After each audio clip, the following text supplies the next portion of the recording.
A high school game of the week is presented by Harper, Evans, Wade, and Nettemeyer and made possible through a partnership between the networks of Mid-Missouri, CPS Athletics, the Columbia Area Career Center, and these fine sponsors. Welcome to Battle High School, everybody, for KZOU's High School Football Game of the Week. Picture perfect night here at Battle Stadium as the Spartans at 0-2 will take on the Helias Crusaders, who come in ranked number 5 in Class 5. They're 2-0, are the Crusaders so far in the season. Hello again, everybody. My name is Bo Bayman. Glad to be joined tonight by Micah Wright and our great KZOU broadcast partners and our crew here on the scene. And Helias comes in 2-0, Micah. This is a team that is just disciplined. They do things the right way. They know how to win.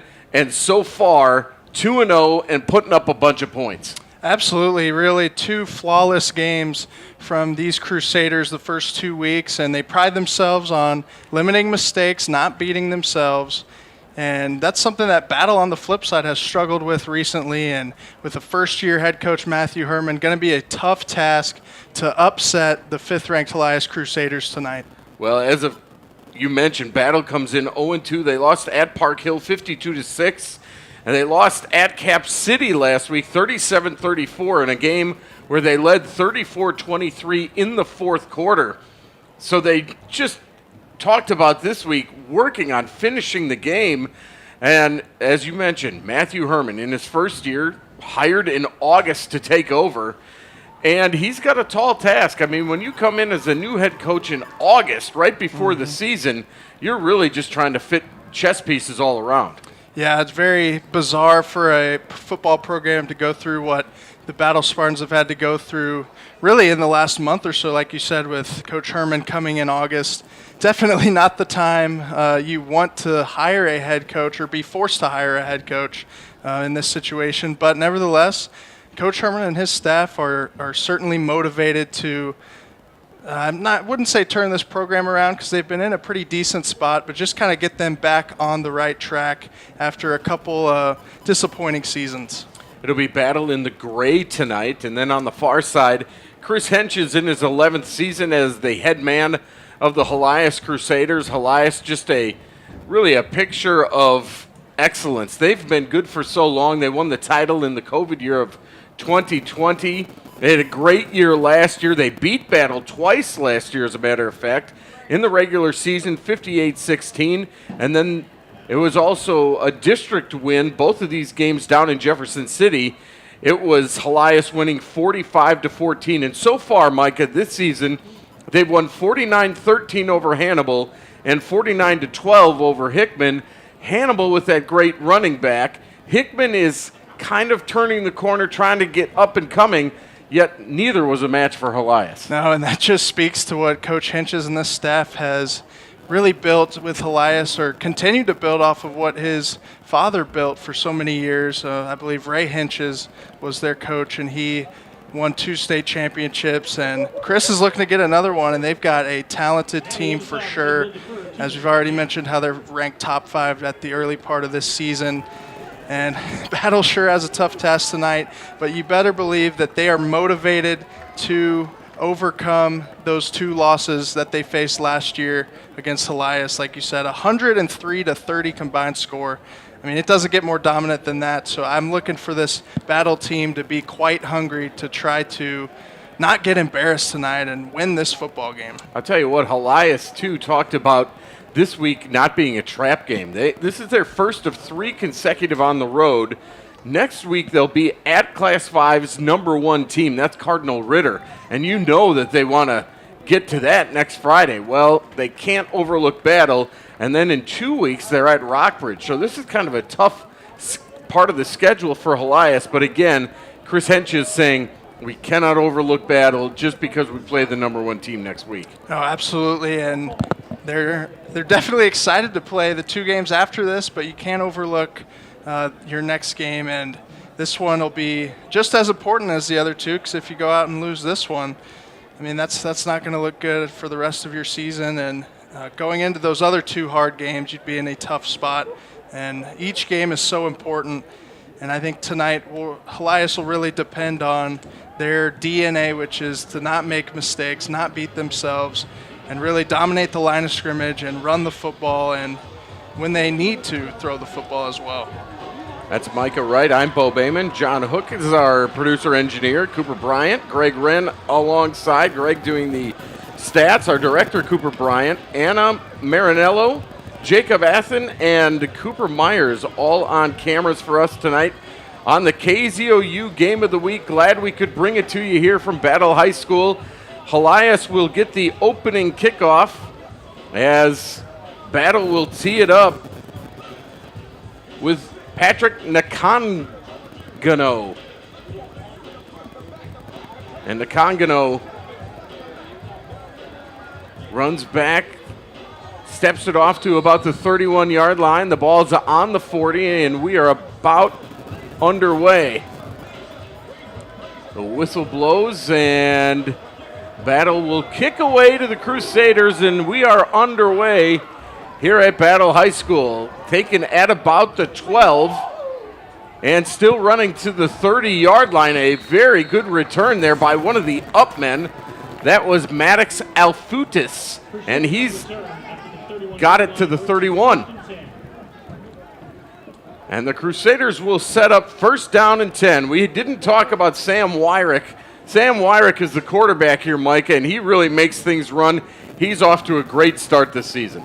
Oh, absolutely. And he sat behind Drew Miller for a couple of years, who was so good for this Helias team at quarterback. And I think he really learned this system. And as a senior, it's showing his experience now, finally getting to be the starting quarterback after being a backup. Again, first down and 10 from the 31. And the slip screen goes out to the right side. It'll go for a first down. An easy pitch and catch from Wyrick to Sam Lopez. Lopez gets it out to the 45-yard line, a pickup of 14 yards. And right back on the ball is Helias. Mason French is the senior running back behind Wyrick, and he'll take the handoff this time. Busts it past the 45, picks up about 3 yards before the Battle Spartans get him down. In on the tackle was Chris Brown, the 6'1", 215-pound junior for the Spartans. But again, Helias right back on the ball. They like to go quick. You'll see Wyrick. He's got 3 receivers to the left, 2 to the right. Looks over to the sideline to get the play. And he's ready to roll. Wants to look short, does. It's caught at about the 45. This one's not going to make it to the 50-yard line. Good defense by the Spartans. Pickup of maybe 2 on that one.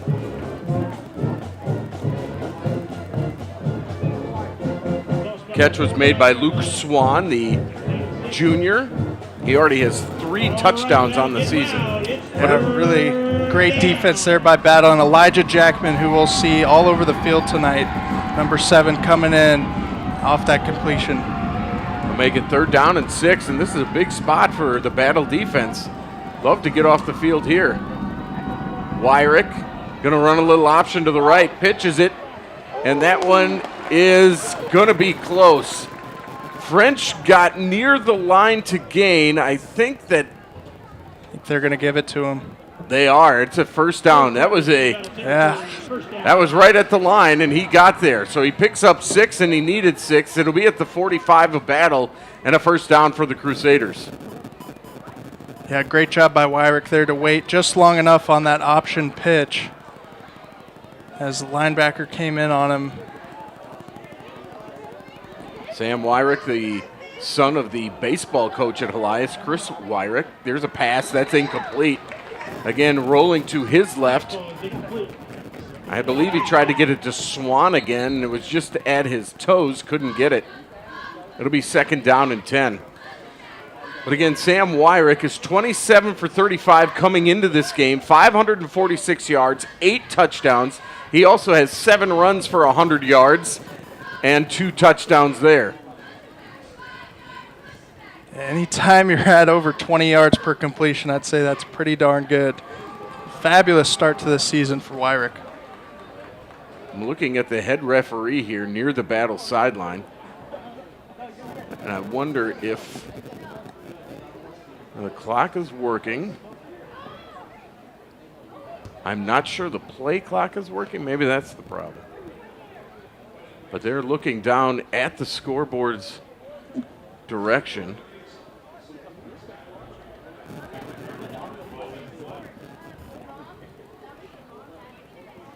"45-yard line is where they'll put it in play." The play clock looks to be working as well. It looks like they're trying to reset the clock. It's going to be at 9:23. I believe it was at a little under that because they didn't stop it on the first down. So here we go. We're all set. Wyrick with French behind him. He'll hand it to French, runs left, crosses the 45, tackled near the 40-yard line. Tackled by the Spartans, Elijah Jackman. As you said, we'll see him a lot. Jackman, the middle linebacker, wearing number 7 tonight. Sometimes wears number 0. So it's 3rd down and 5 for the Crusaders. Wyrick keeps it, throws, it's complete, and knocked down at about the 32-yard line. That'll be enough for a first down again. It's Luke Swan, and the short passing game, Mike, is working for Helias. Yeah, great play action there and little rollout. Great job by Swan to slip out of the backfield and fake a down block to get open and move the chains. So Swan with a couple of catches already. And Wyrick has him at the line again. And this is a little pitch forward. And it's going to go on the left side, out of bounds, inside the 30-yard line. Mark him at the 25. Alex Marbury takes that toss. The junior, that's one of those kind of jet sweeps where it's actually a pass from the quarterback. And he took it and picked up a 7. It'll be 2nd down and about 3. And Helias is moving the ball, and they're marching. That's Marbury this time in the backfield alongside Wyrick. I like the tempo already early for Helias. Not necessarily going as fast this play, but still no huddle. Marbury, fake handoff, and there's a flag coming down. It will be a face mask. Wyrick looks to throw. He does. It's intercepted, and taking it the other way for the Spartans. Unfortunately, this is going to be all for naught, but it's Jaden Donnelly who came up with the interception. But I believe that's going to be a face mask on Battle, and Michael Pointer is the man without his helmet. And you can see there's 3 flags down there. Yeah. It was no doubt about that obvious. one. Yeah, Wyrick even mid-play pointed up to his face mask if they didn't see it. I think it was easy to see for anybody in the stadium. Yeah, it got spun around, and that'll be a 15-yard penalty plus an automatic first down, and it'll keep the Crusader drive alive. And Wyrick then rolled out, probably an ill-advised pass, but I think he knew that he had the penalty there. Yeah, he knew it wasn't going to matter, but it didn't help his teammates chasing the guy intercepting the ball. They might look back and say, man, he just could have just thrown it away. We're going to get the 15 anyway, but maybe some nice conditioning for him here early. After the penalty, the ball will be on the 13-yard line. So place the ball at the 13. It's 1st down and 10 for the Crusaders' opening drive of the game with 8:12 to go here in quarter number 1. Alongside Micah Wright, I'm Bo Bayman. Glad you could join us on the KZOU High School Game of the Week. Thanks to Jessica Hafner and the weather team for giving us a beautiful night. I think I saw Chance Gotch out here earlier tonight. John Ross, saw him this morning, said it was going to be a great night. So thanks to them for dialing up the nice weather. Yeah, absolutely. Could not have asked for a better night tonight. It's hard to believe that this is week 3. I mean, we're almost 1/3 done with the season already. Here we go. Satyrs have it. 1st down and 10 at the 13. Handoff goes inside. Stopped by a wall of Battle Spartans. It'll be a minimal gain. on the carry by Marbury. And it'll be second down. Tried a little inside handoff. And Alex Marbury, who has carried it a couple of times, now everybody's out for Sam Wyrick. Sends a man in motion. That is Marbury. Rolls to his right. Wyrick looks, fires, got a man. It's complete. He's going to be just shy of the end zone. Tried to fall backwards into the end zone, did Cam Holscher, but he was stopped short. They give it quickly to Marbury, and he's in for the touchdown. Alex Marbury with a 1-yard run, and it's 6-0 in favor of the Crusaders. The Crusaders take the ball at their own 31. They'll go 69 yards for the score, and it's 6-zip. Yeah, and the early penalty cost battle there, but really great drive from Helias to start off this game. Really what they've already done this season and what they did to these Battle Spartans last year in both games they played against them. Nick Calvaruso will kick the extra point. It's up, and it is good. Sort of a spinner there, but he got it through. 7:30 to go in the first quarter. It's Helias 7, Battle nothing. Battle will go on offense for the first time tonight, trailing by 7. Yeah, not the start they wanted, and they've been, they had to play a lot of catch up last year, and last week they had a lead, as you said. They blew an 11-point lead in the third quarter. But they just want to settle into this game, and I don't know if they want to get in a shootout or if they're going to be able to get in a shootout against this tough Helias defense. So great time for the coaches to make these adjustments, regroup, and go out there on defense next drive making some adjustments. Well, and here's the thing, too. Give Helias credit. They converted a couple of third downs on that drive to keep it alive. Yeah, and doing so through the air more than I thought they would here early. Yeah, we saw their running back real early, French, and then it was all Marbury after that. Marbury scores the touchdown. So the Crusaders will tee it up at the 40 and send it deep. After the Marbury 1-yard touchdown run. 69 yards on 11 plays for the Crusaders. Ball goes deep. It will be returnable, taken at about the 5, and running to the left side and trying to cut back in is the Battle return man. And the return man takes it down to about the 24-yard line, and that's where the Spartans will set up. That was Devin Harris on the return, a junior. And here comes Alex Fernandez, the quarterback. 6'2", 190-pound senior. The guys up front will be Ace Herman, Brandon Cook, Nathan Mislin, Ben Hickey, and Wyatt Belcher Key for the Spartans. It'll be tough for Fernandez as here early, late substitution.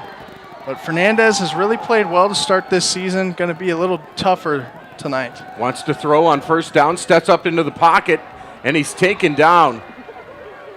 Taken down by that big defensive front. And he's taken down up front by Easton Luckenhoff, a 6'1", 205 junior. As Luckenhoff got through there, it's a 4-3 look from the Crusaders. That'll be no gain for Fernandez, as it'll be 2nd and 10. This time a handoff, and in the backfield, trying to break free, crossing the 25-yard line, is Keon Marshall. And Marshall will pick up, let's say, 4, so it'll be 3rd down and 6, and it's a big 3rd down here early, Micah. Yeah, already big 3rd down, as you don't want to put your defense back out there. Fernandez gets his guys to the line. Again, both of these teams get up to the line of scrimmage. Not much huddling going on tonight. Fernandez with a little pitch out to Marshall. Marshall will get the 1st down. Good blocking on the perimeter. as he's out past the 35-yard line. First down, battle. And that's a first down for the Spartans. 10 and 38. Yeah, Chris Brown, who plays both ways, was lined up, I think, in the slot there, threw a heck of a block to open up that edge. I really love the play call there. They're not expecting a run on third down and run a toss to the short side of the field, which I don't think they were expecting either. Great play call. And I think a helmet was taken off for one of the Crusaders. I think you're right, because one of them looks like Alex Cook, the senior, is running to the sideline, so he'll be replaced. We have to be getting close to our water break here as we're 6:07 to go here in the first quarter. So Fernandez has it 1st and 10 from his own 38. Wants to hand off again, does. Cross the 40-yard line is Marshall. Marshall just shy of the 45. A good run on first down. That's a pickup of 6, and boy, if you can get 6 yards on first down, that's the way to do it. Yeah, great run by Marshall. So we saw him a couple runs early on the outside and there between the tackles, showing he can do both. Very powerful run. 2nd down and 4. Fernandez wants to throw, does, and it's knocked away, incomplete. Nice job there on the defensive side by Ben Lanigan, the 5'8" senior out on the corner. Knocked that one away from the intended receiver. Yeah, and DeQual Wright was that intended receiver, and I thought it was the right play from Fernandez, but maybe a slight bit too late. But Wright had a shot to get that football. Just a great defensive play. So now it's 3rd down and 4.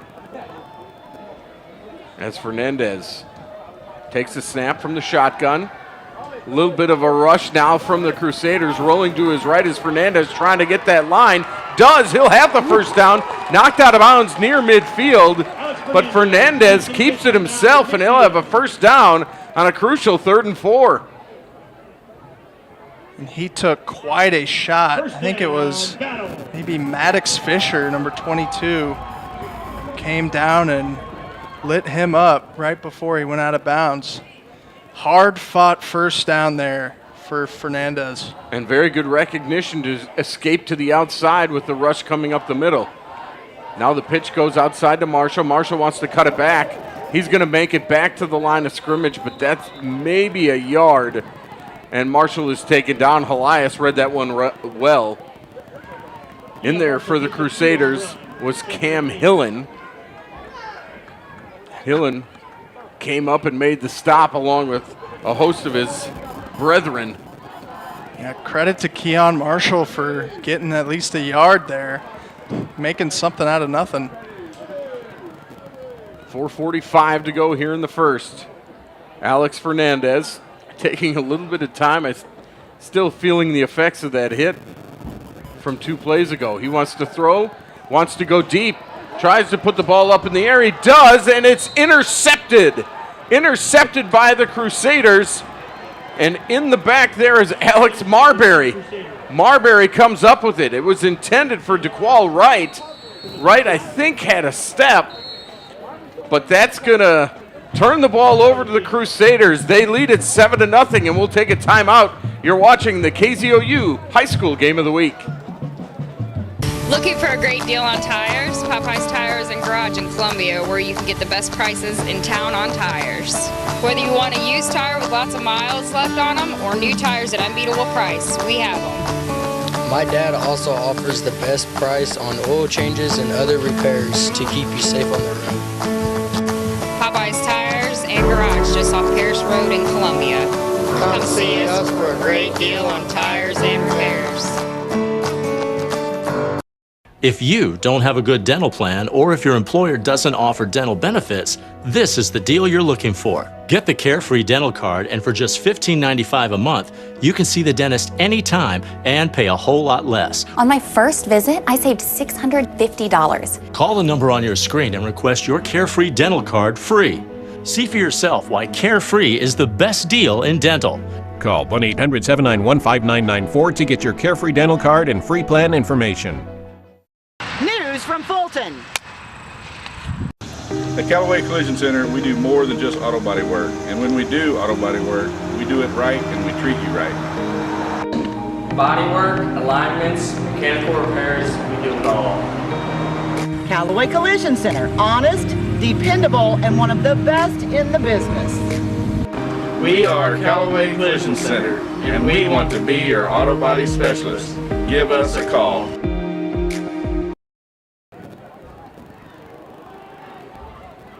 Back here at Battle High School, the Spartans just turned the ball over. An interception by Alex Marbury. It's been a busy quarter for Marbury, who also scored on a 1-yard touchdown run for Helias. And the Crusaders are up 7-0. They have the ball again on their own 15. Sam Wyrick pitches it out, and a good catch there by Mason French. French gets it out past the 20-yard line, and that's a good pickup as the defense played that very well, and French had to make a whale of a catch on the pitch and then picks up about 6. And we've already seen a couple option plays here from Helias, just showing the multiple ways they can run the football. Wyrick wants to run it again, hands it off to French. French follows his blocks, gets it up near the 25-yard line. I think that's going to be the line to gain. Let's see. Yep, they'll give him the first down. And in 2 plays, it's a first down. Yeah, it looks like actually they marked him inches shy. Nope, they will say third down. You're right. The head official said first down, and then they remarked it. It looked like he signaled to stop the clock originally. Under 4 to go here in the first, 7-0 Crusaders. So it's 3rd and short. Up the middle is the running back French, and French busts through the first line, gets it out near the 37-yard line. Boy, he made it through that wall of traffic and was probably 1 tackle away from breaking it. Yeah, somehow kept his balance after the initial contact. Great run by French there. One of the 3 backs we've already seen in this game. So tough to stop any of them, but especially French. Man goes in motion for Wyrick. He's got 2 receivers each way. Fake to French. Wyrick wants to go deep. He's got a man. It's wide open, caught at the 22-yard line, and taking it all the way into the end zone for the touchdown. Lucas Bloomer with the catch, and it is a touchdown for Helias. They strike big time and lead it 13-0. Crusaders offense continues to roll.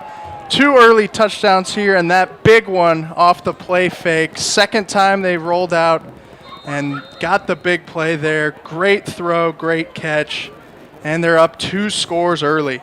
And when you run it 3 times in a row, then do a little play action, that's what can happen. And Bloomer has his 3rd touchdown of the season.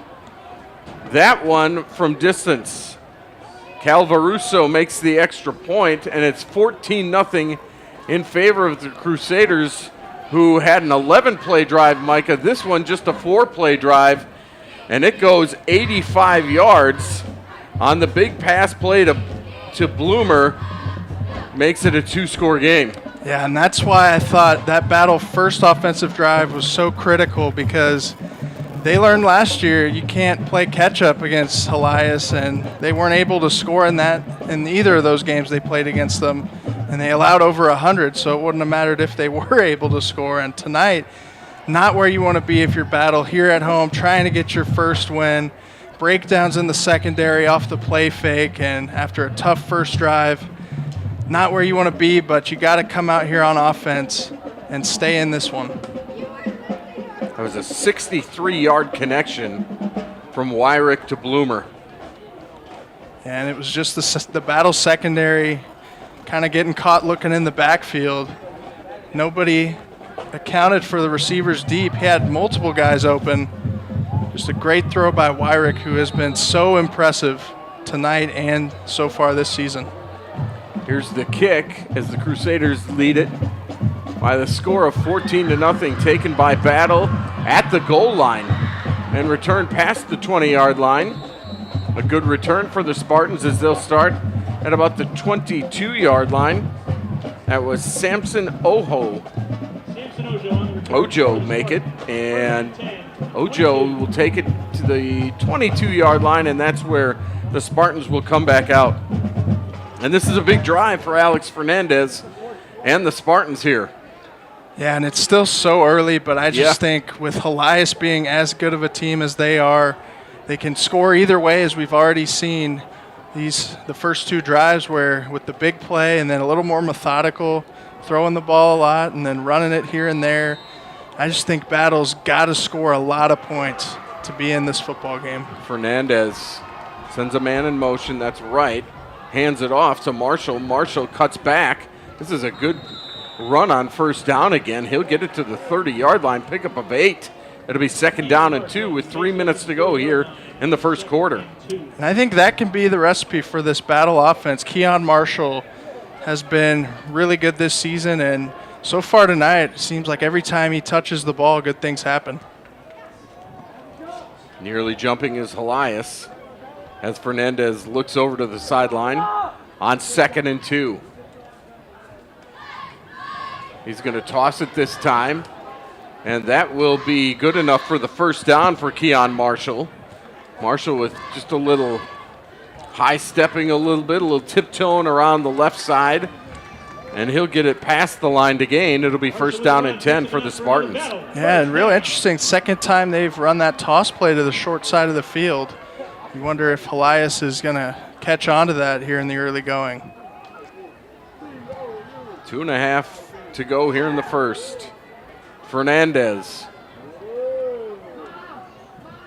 looks to throw to the right, does to right, and he gets a block. There's a penalty marker down. Right knocked out of bounds just shy of the 40-yard line. And I wonder if that's going to be a pass interference or an illegal block. I think it'll just be a hold on Chris Brown, who was out there in the slot. Just turned his guy around and held him.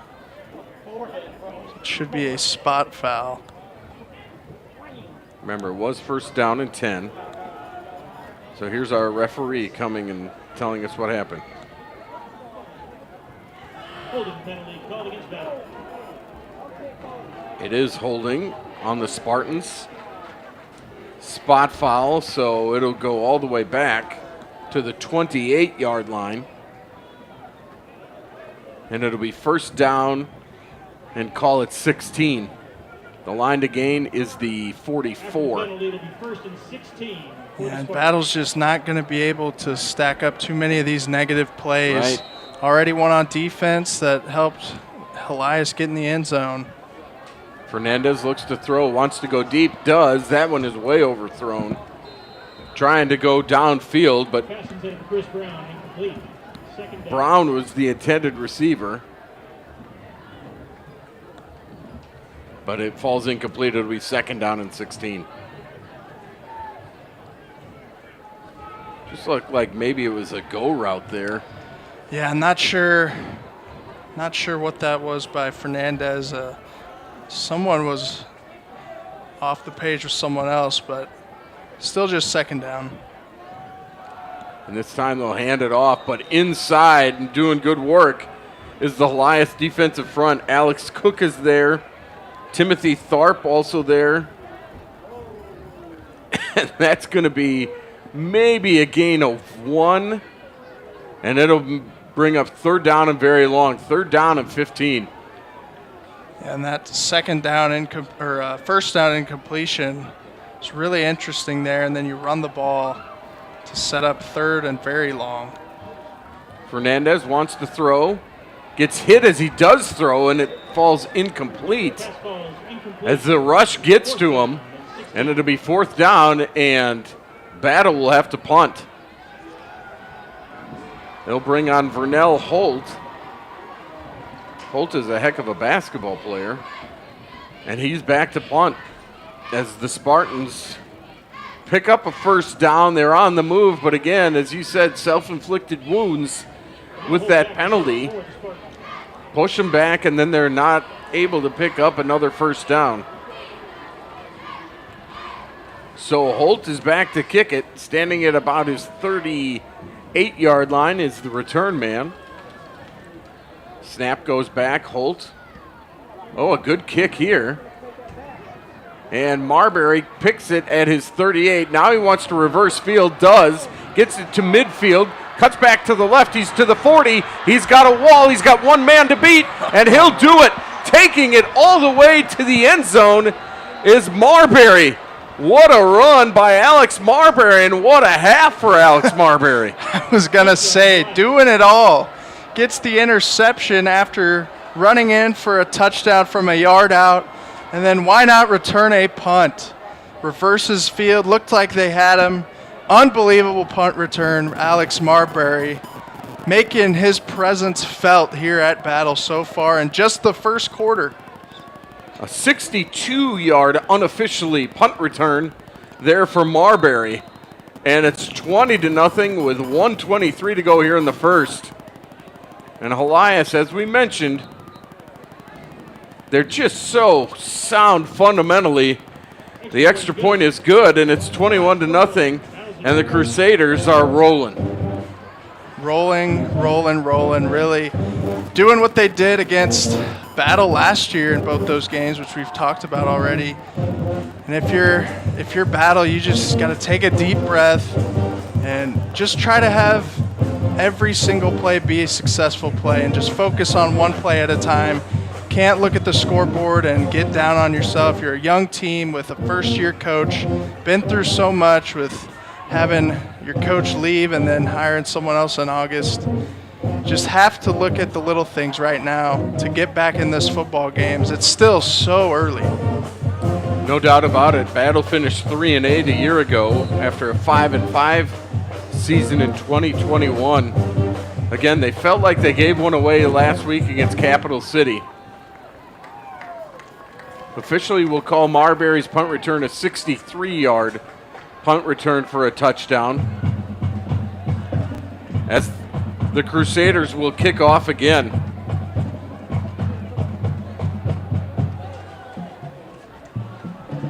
Leading 21-0 with 1:23 to go here in the first. Helias doing what it came here to do, and that's get ready for next week in number 1. That one will go into the end zone. It'll be a touchback. Yeah, so much for overlooking these Battle Spartans, something we may have worried about slightly. But Helias just so well coached, so talented, and really in all three phases here in just the first quarter, showing why they are one of the best teams in Class 5 and really any class in the state. Yeah, no question about it. And if you're Battle now, you want to work on things to get better for the rest of the year. They play Hickman in a game you'll see right here on KZOU next week, right here.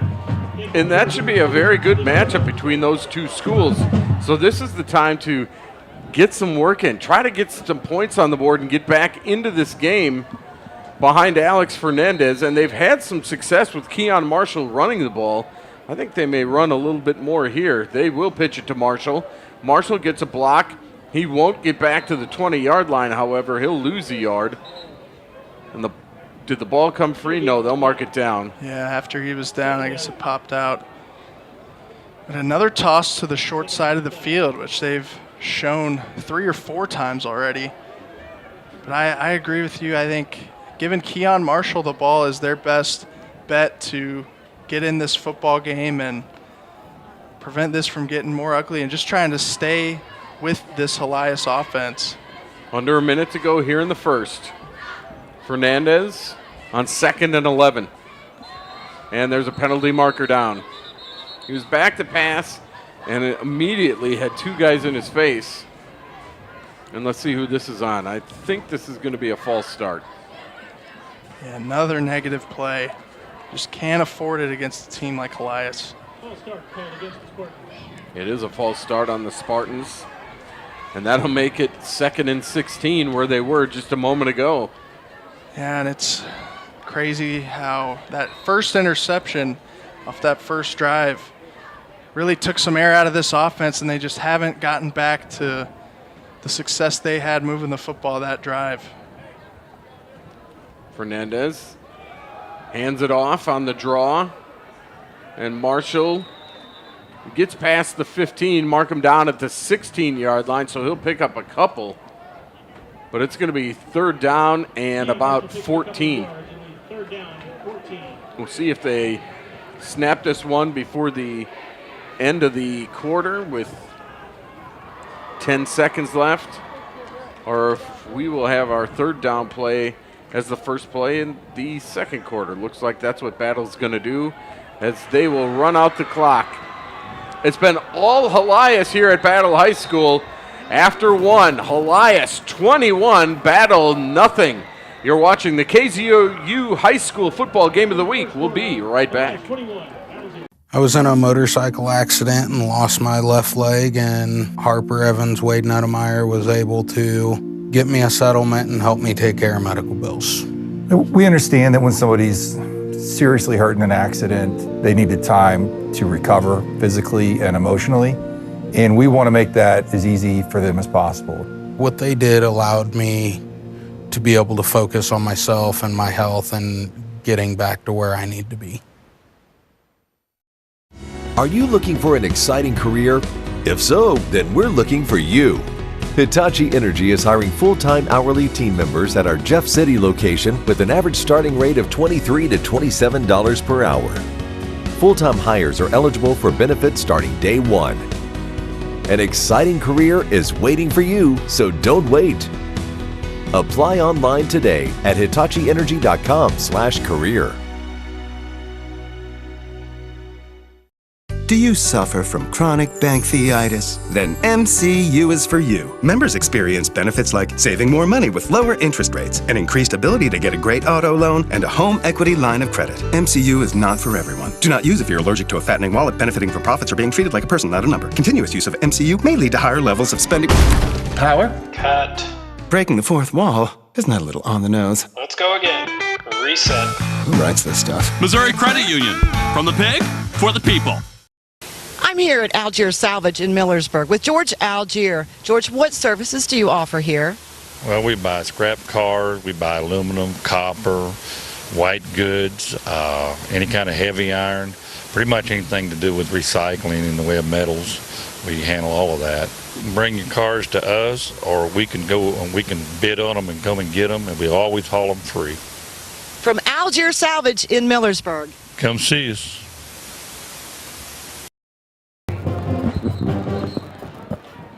Back at Battle High School, you can see that the Crusader faithful have made their way to Battle High School here on the far side.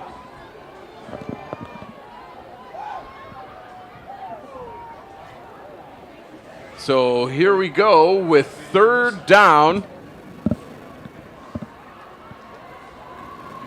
Third down and 14 from the 16-yard line for the Spartans. Fernandez has Marshall alongside him, two receivers each way. Helias wants to bring the pressure. Here it comes. Fernandez taken down. Sacked.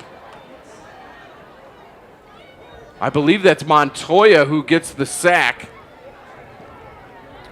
I think it was Montoya there, Logan Montoya, number 9, comes through the senior and takes down Fernandez, and it'll be 4th and long.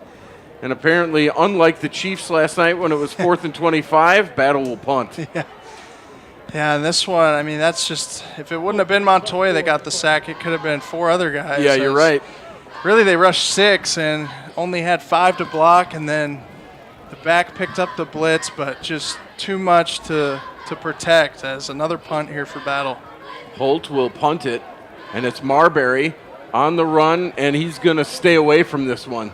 This one will stay on Battle's side of the field and come down at the 45-yard line. Yeah, there is a penalty flag down, however. We're going to get either a running into the kicker or potentially roughing, but I don't think it was flagrant enough to draw a personal foul. Our head referee is talking it over. And let's see what we got.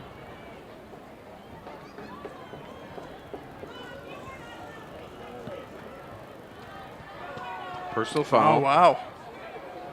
Roughing the kicker. So a gift. A gift for Battle. Roughing the kicker called against the Crusaders. Really don't see that often from the Crusaders. No, you do not. Just trying to block that punt and get a touchdown or safety. When you're already going to get good field position. I mean, that's just being a little too eager, being a little too undisciplined as your coach to just block the ball and not get in the way of the punter, which is easier said than done for sure, but costly penalty to give the Spartans some life here. We'll see if they respond. Yeah, so Fernandez will come back out, and just like that, it was going to be Crusader ball on the 45-yard line. Instead, it's Battle ball on their own 25, and they have some life. Fernandez hands it off to Marshall. Marshall cuts it left, picks up 3 on first down. It'll be 2nd down and 7. They are really running Keon Marshall here in the first half, and Marshall comes up limping a little bit. You see him right there. Yeah, it's tough to see. He's already gotten close to 10 carries. Eric Hill will come in and spell him. Yeah, as much as we praised Keon Marshall, it's tough to come back in this game running the football. There's still a ton of time left, obviously, but this Helias front two has made it very difficult. Here's a pitch, and it's fumbled on the carpet. Helias is there. Let's see who gets it. It's still on the ground. The pitch went to Eric Hill, and coming up with it are the Spartans somehow. Wow. I have no idea how they landed on that football. It looked like 5 or 6 Crusaders were all over it. Fernandez was running after it. I didn't see who else may have picked that up. Been Devin Harris, number 2. Credit to Devin Harris getting that football. It goes all the way back to the 9-yard line. It's 3rd down and 26. Yeah, what do you draw up for this one? Don't know if any coach or offensive coordinator has a play to convert this 3rd and 26, but Battle needs it. Fernandez is back. We'll see if he just hands off. Nope, he'll throw it. And he's going to be sacked down near the 2-yard line. Again, the Crusaders get in there with that big defensive front. Tackle for loss, ball on the 2-yard line. The ball goes on the 2-yard line. 4th down. And the Crusaders come up with Cam Hillen, the junior, with the sack. And now from their own 2-yard line, Battle will punt. And Marbury, who's already got 2 scores tonight, will stand at the Battle 35. Vernell Holt cannot step backward because he is, like, his foot is on the back part of the end zone. And now it's a delay of game on Battle. Oh, my goodness. It's just so many negative plays, and as we're seeing, it's costing them against this great Helias football team who, despite gifting away a mistake of their own, Battle just unable to come away with any sort of momentum. Helias sort of made up for that penalty there. Yeah. Sam Lopez joins Marbury back here near the 35. Holt takes the snap, gets it out of there. Nice job of getting that punted. Marbury will take it at the 33-yard line. Wants to cut it left, now goes up the middle. He's inside the 20-yard line and tackled at about the 17 or 18-yard line. Great field position for the Crusaders. They'll have it at the 18-yard line of the Spartans. Yeah, credit to Vernell Holt getting that punt off, and probably the worst spot you can be in as a punter.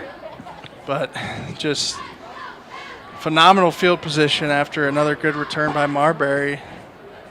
And if you're the Battle defense, you're just so exhausted already. Just got to find some way to get a win here by forcing a field goal or mustering together a stop. And they're going to reset the 25-second clock as Wyrick is there with 2 receivers right. One comes in motion to the left. And the handoff goes to French, and French gets it inside the 15-yard line where he steps out of bounds.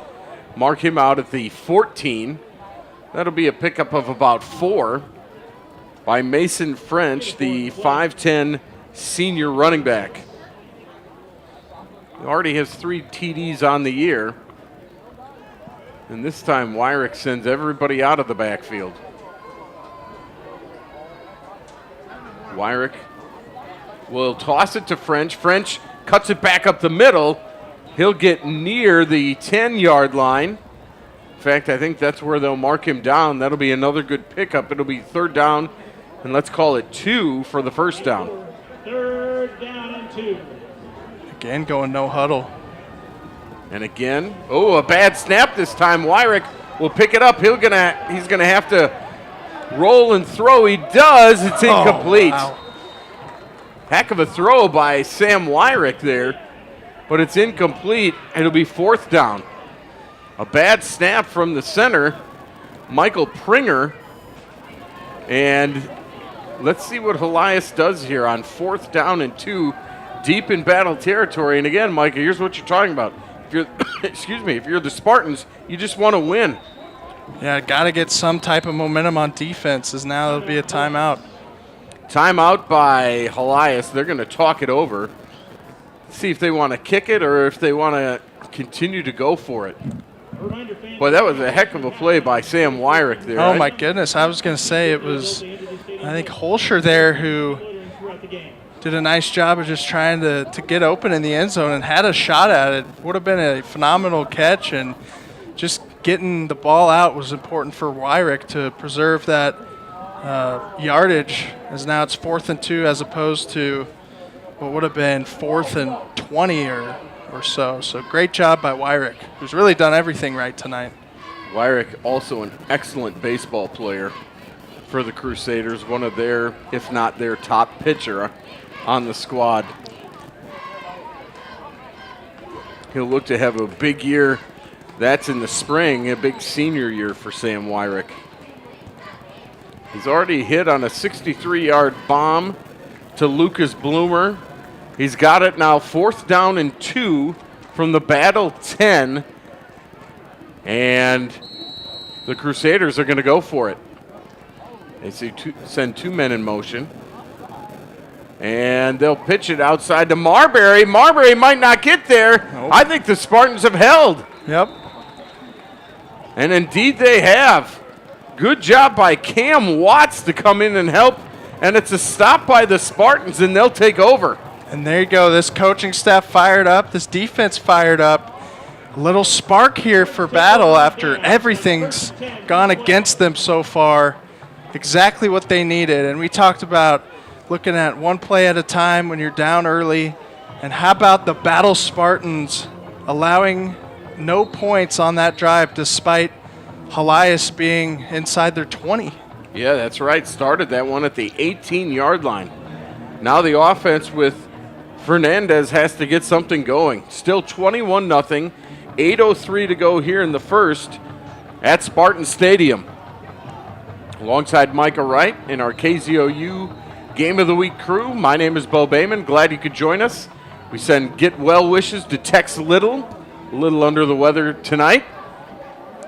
And first down for the Spartans. Fernandez wants to roll to his right. He does. He throws. It's complete. And still on his feet near the 20-yard line is the receiver, Elijah Jackman. And Jackman is near a first down. Give him 8 yards on that. And that's a really good play on first down. Yeah, Elijah Jackman, such a great defensive player. And here they can use him on offense, too, as a tight end or kind of slot receiver sometimes.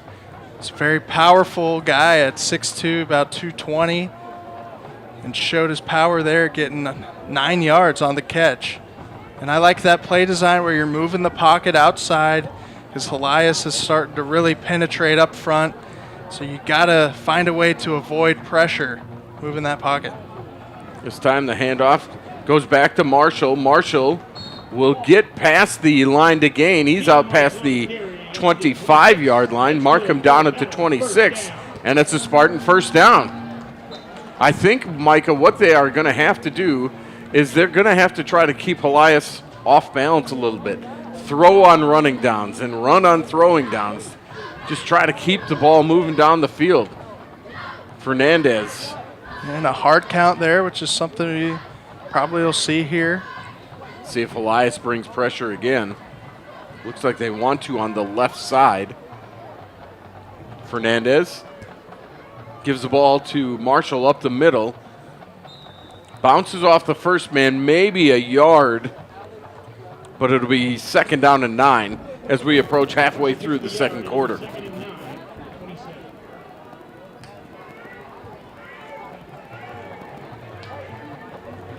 Spartans haven't had one play in Helias territory yet tonight. They have a couple of turnovers. Some self-inflicted wounds, no doubt. Fernandez wants to go deep. He throws it deep. It's up, and it is nearly intercepted, incomplete. Good defense out there by Maddox Alfutis. Maddox is a senior. He already has 1 interception on the year. Yeah, great play on the ball there. And Fernandez got hit as he threw. Still had a pretty good throw. Just slightly underthrew him with pressure in his face once again. So it'll be 3rd down and let's call it 9 for the Spartans. Fernandez takes it, wants to throw deep again. Has a man wide open, but misses him. He had his man, DeQual Wright, open. If he throws that one just a little bit less, it's a big gain. Instead, it's 4th down and 9. Yeah, it looked like Wright ran about a 10 to 12 yard out there, and Fernandez threw it to him like he ran kind of a 20 yard out. Yeah. And just not on the same page there, which we've seen a couple times early. Some dangerous throws for Fernandez. Still trying to settle into this game, but having to do so with pressure in his face seemingly every single time he passes. And again, the run on 1st down for 1 yard comes back to haunt him. Here's Holt with the punt. A good punt this time, taken by Marbury at his 35-yard line. Wants to run to his right, does. Gets past the 40, breaks a tackle out past the 45, near midfield. He'll mark him down at the 47-yard line, and that's where Helias will start. We'll take a break. 5:44 to go before halftime. It's Helias 21, Battle nothing. You're watching the high school game of the week right here on KZOU.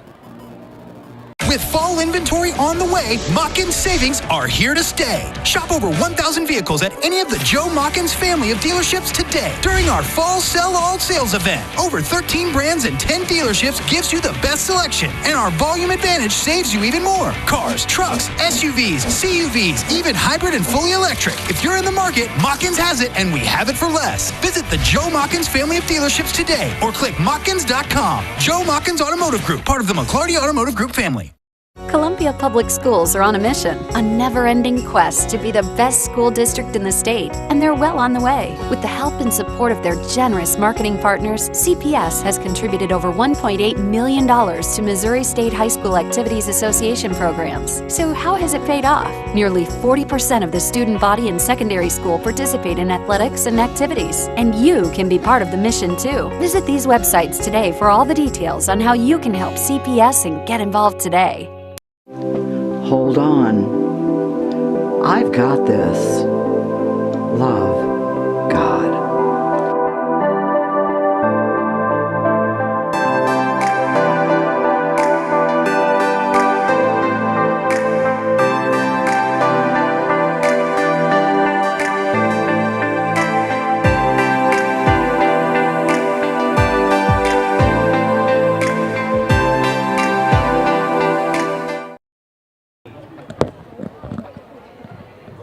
Alongside Micah Wright, I'm Bo Bayman. Helias leads Battle 21-0 here on the KZOU Game of the Week. Crusaders have the ball at their own 48-yard line, 1st down and 10. Sam Wyrick will take the pitch, pitches it to French, and French makes a move, and he's gone. Cuts it back towards the middle, and he'll take it the distance. Mason French with a 52-yard scamper. And just like that, one play, and Helias is in the end zone. Third touchdown of 50-plus yards tonight for Helias, and that one was just poor defense by Battle. So nobody came up to make the tackle. Had guys in position, just nobody able to make the play, and poor fundamentals there as the big hole gets even bigger for the Battle Spartans here at home. Tough start for them. The extra point is up, and it is good. It's 28-0 in favor of the Crusaders as they hit the quick strike. And just like that, it's 28-0 in favor of Helias, and we're not even to halftime yet. Still 5:30 to go here in the second.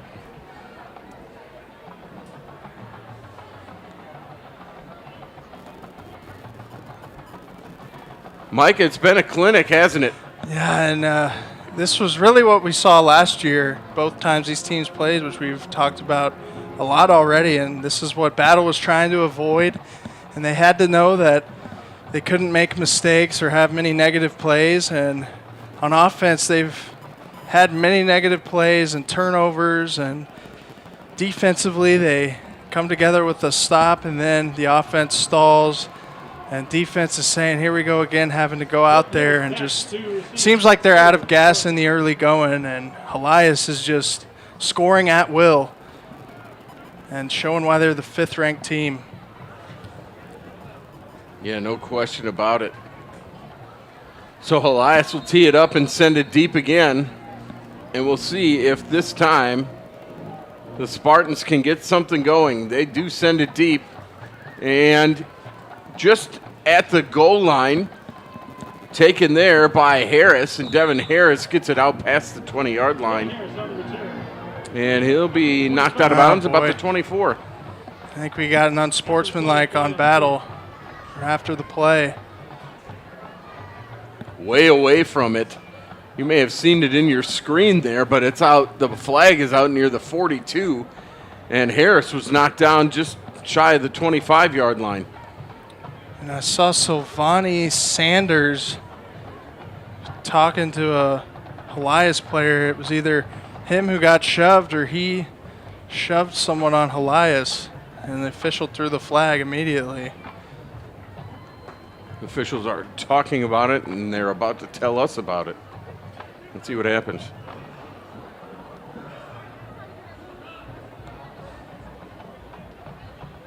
Just offsetting penalties there. Yep, that's good. Good way to handle it. Pushing and shoving both ways. Both get a penalty, and let's have it first down and 10 at the 24. And you hate to see when it's the second guy that gets caught, which That's happens so often. The guy who starts it doesn't get flagged, and then the guy who just retaliates and defends himself is the one who gets there. But nice job by the officials to not penalize or penalize both teams so that it's fair and even there on that type of scrum. So that'll bring Fernandez back out, his team trailing by 4 touchdowns, 5:22 to go here before halftime. Fernandez has Keon Marshall behind him. Takes a snap, fake to Marshall, throws it, and it is nearly intercepted, or was it intercepted? Nope. Knocked away. There on a good play by C.J. Howell of Helias. That pass a little behind the intended receiver. Yeah, Fernandez just hasn't gotten into a rhythm tonight, and that first drive they were moving the ball before he threw an interception, and I just think that affected him a lot mentally, and had a decent start that drive, and they were throwing a lot of short passes, it seemed like, short and intermediate, and just has not been able to do anything throwing the football so far. So here's Fernandez. This time he'll keep it himself. Wants to run to the right side. No room to run, and he's knocked out of bounds. Boy, took another shot. Second time on a run, Fernandez has been almost hit late, but I think it was right as he was about to step out of bounds. So that may have been a broken play there. It's kind of an awkward fake handoff. Maybe it was supposed to be a real handoff and only gained, if anything, a yard on that play. Set up 3rd and 8. It'll be 3rd down and long again, plus Helias is getting that pressure in on Fernandez. He's got a little happy feet there because he knows he has to be quick with the ball. And this will be a delay of game unless they got a timeout. I think they did get a timeout. It'll be a timeout for the Spartans, trailing 28-0, 5:11 to go. The problem, too, is they've thrown an incomplete pass, and they have a run out of bounds. They haven't worked any of the clock at all. Yeah, and really, I mean, you're still trying to win this football game, but when your defense has been in such a tough spot all night, a part of doing successful things on offense is keeping your defense off the field and being able to run clock. And Keon Marshall's been the guy for them to be the main running back tonight, and he was a bit gimpy. Haven't seen much of him since then, but I think he's back out there. Just any type of offense is tough to come by for Battle, and credit to this Helias defense. I mean, they're not budging. That's right. So it'll be 3rd down and long again for the Spartans. Fernandez wants to throw it. Will over the middle, and he's got a man. It's caught. That's Chris Brown. Out past the line to gain. It'll be to the 42-yard line and a 1st down for the Spartans. Nice pitch and catch there from Fernandez to Brown. Yeah, good timing by both guys, and Fernandez was poised. Faced some slight pressure, got the ball out, and Chris Brown, who does it both ways as a linebacker and receiver, showing his talents there on offense.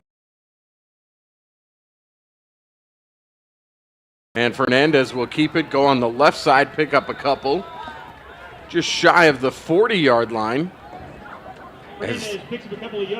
He's got a couple there before he's knocked down by Timothy Tharp for Helias.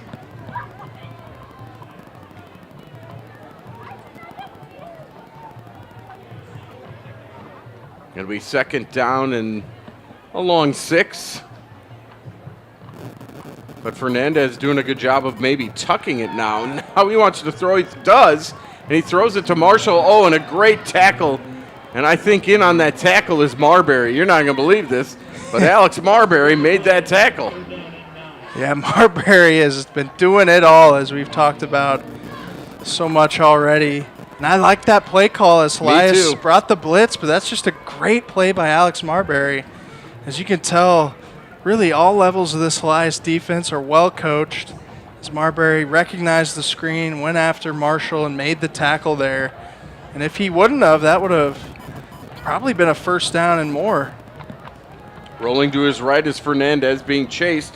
Throws it up, and it's intercepted. Intercepted by Marbury. Marbury's got it at the 20, cuts back to the 10, and dragged down inside the 10-yard line. Marbury makes another play. Alex Marbury having a day, returns it down to the 7-yard line, and Helias is in business. And Alex Marbury's doing it all for the Crusaders tonight. And almost scores on the one level of the game where he hasn't yet. Is so close to getting a pick 6, but it just might as well be a score as he positions his offense at the 7. And Alex Marbury, great play on the ball. Ill-advised throw again from Fernandez, as just on the rollout, and he floated it, and offensive line for Battle struggled again as 2 free rushers were coming at him, but another turnover haunts this Battle defense. Wyrick. Or offense. Gives it to French. French running to his right, cuts it back. He'll get it at the 5-yard line. Now let's call it the 5-yard line. French just took that pitch, gains about 2. It's 2nd down and goal from the 5.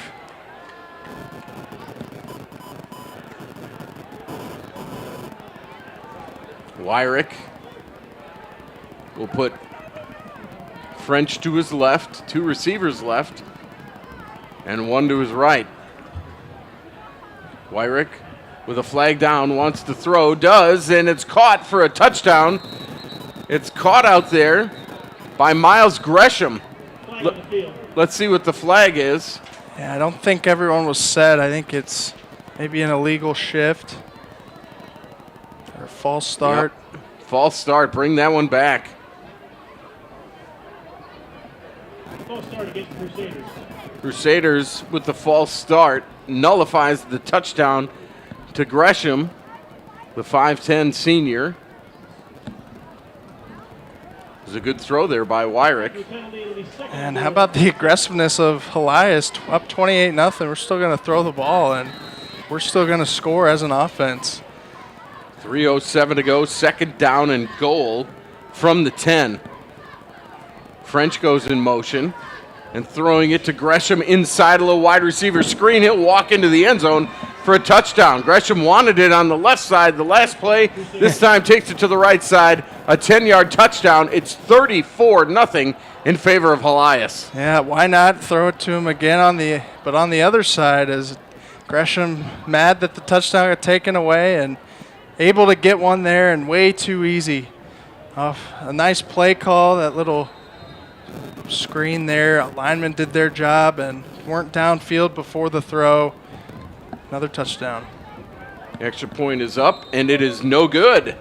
So it'll stay 34-0. And you mentioned this, Mike, well blocked downfield. I mean, you have a wide receiver bubble screen where you don't get touched. You better be giving high fives to the guy who did the work along the way. Yeah, and that's another thing Helias has prided themselves on is winning the trenches.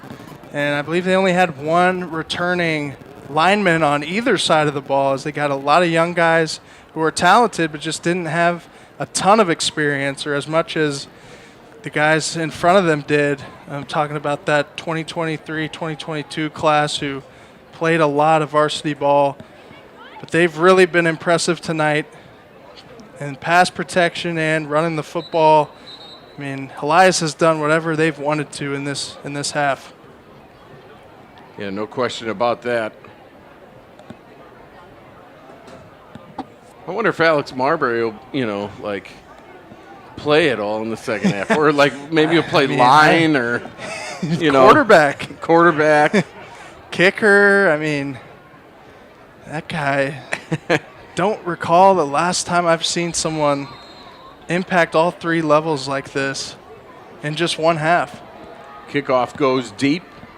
It'll be Holt on the return. He'll take it at his 6-yard line. Runs it across the field to the right, to the 30. He's got a lane to midfield. Holt cuts it back inside, still on his feet, and he's knocked out of bounds inside Helias territory. It's the first time Battle will start and set up shop in Crusader territory. Yeah, Vernell Holt saying, enough of this. We got to get some type of positive play and a great return, great blocking by this Battle kick return team. And Helias caught sleeping a little bit there. I didn't think Holt necessarily had a ton of speed, just had the blockers in front and then turned it on. They'll say he stepped out of bounds at the Helias 47-yard line, so that's where Battle takes over. Their first play in Helias territory here tonight. Fernandez back out there with Keon Marshall behind him. Hands off to Marshall. Marshall gets it to the 45, met there, and that's where they'll blow it dead. He'll pick up 2 yards. It'll be second down and 8. 2:40 to go before halftime. It didn't gain much on that play, but Keon Marshall just has great patience out of that backfield and does a great job of letting whichever lineman's in front of him picking up the blocks and then hitting the hole. But again, Helias has been stout, as it's never been really more than 5 or 6 yards. Fernandez rolls right again, wants to throw. Well, now he wants to run, and he's sacked back near the 50-yard line. Sacked on the play by Timothy Tharp. It'll be at the 49-yard line where they place it down. 2 minutes to go, third down and 13 for the Spartans. Another costly negative play and breakdown by this Battle offensive line. As you wonder if it's 2-down territory now that they're at midfield, but already down 5 scores. It's going to be interesting to see this next play. 10 on the play clock. Fernandez calls for it. And now referees blow it dead. And it's going to be, I think, a timeout by the Spartans. Let's see. Yep. Timeout Spartans with 1. Well, the clock is still rolling. Going to make it probably about a minute and a half to go before I think it was halftime. Maybe 1:33 on the clock. So that's what our officials telling us. It'll be 3rd down and 13 for the Spartans. They get the clock ready, and it's 1:33, 34-0 in favor of the Crusaders. Coming up at halftime, we'll recap the first half. Plus, we'll hear the Battle Spartan Marching Band and their performance here tonight, as they have deemed it the gray out. Is that what they called it? Yeah, I believe so, for brain cancer awareness. Of course, their coach, Coach Dinter, passing away from brain cancer earlier this year, and so honored his family on the field before the game. As we get set for 3rd and 13, 1:33 to go. Let's see what Fernandez can cook up here. I'd like to see one of those out routes maybe to the sideline. Yeah, moving that pocket has seemed to work for him. Fernandez takes it, looks to his left, now throws back right, and that one is nearly caught, but there is a flag down. Yep.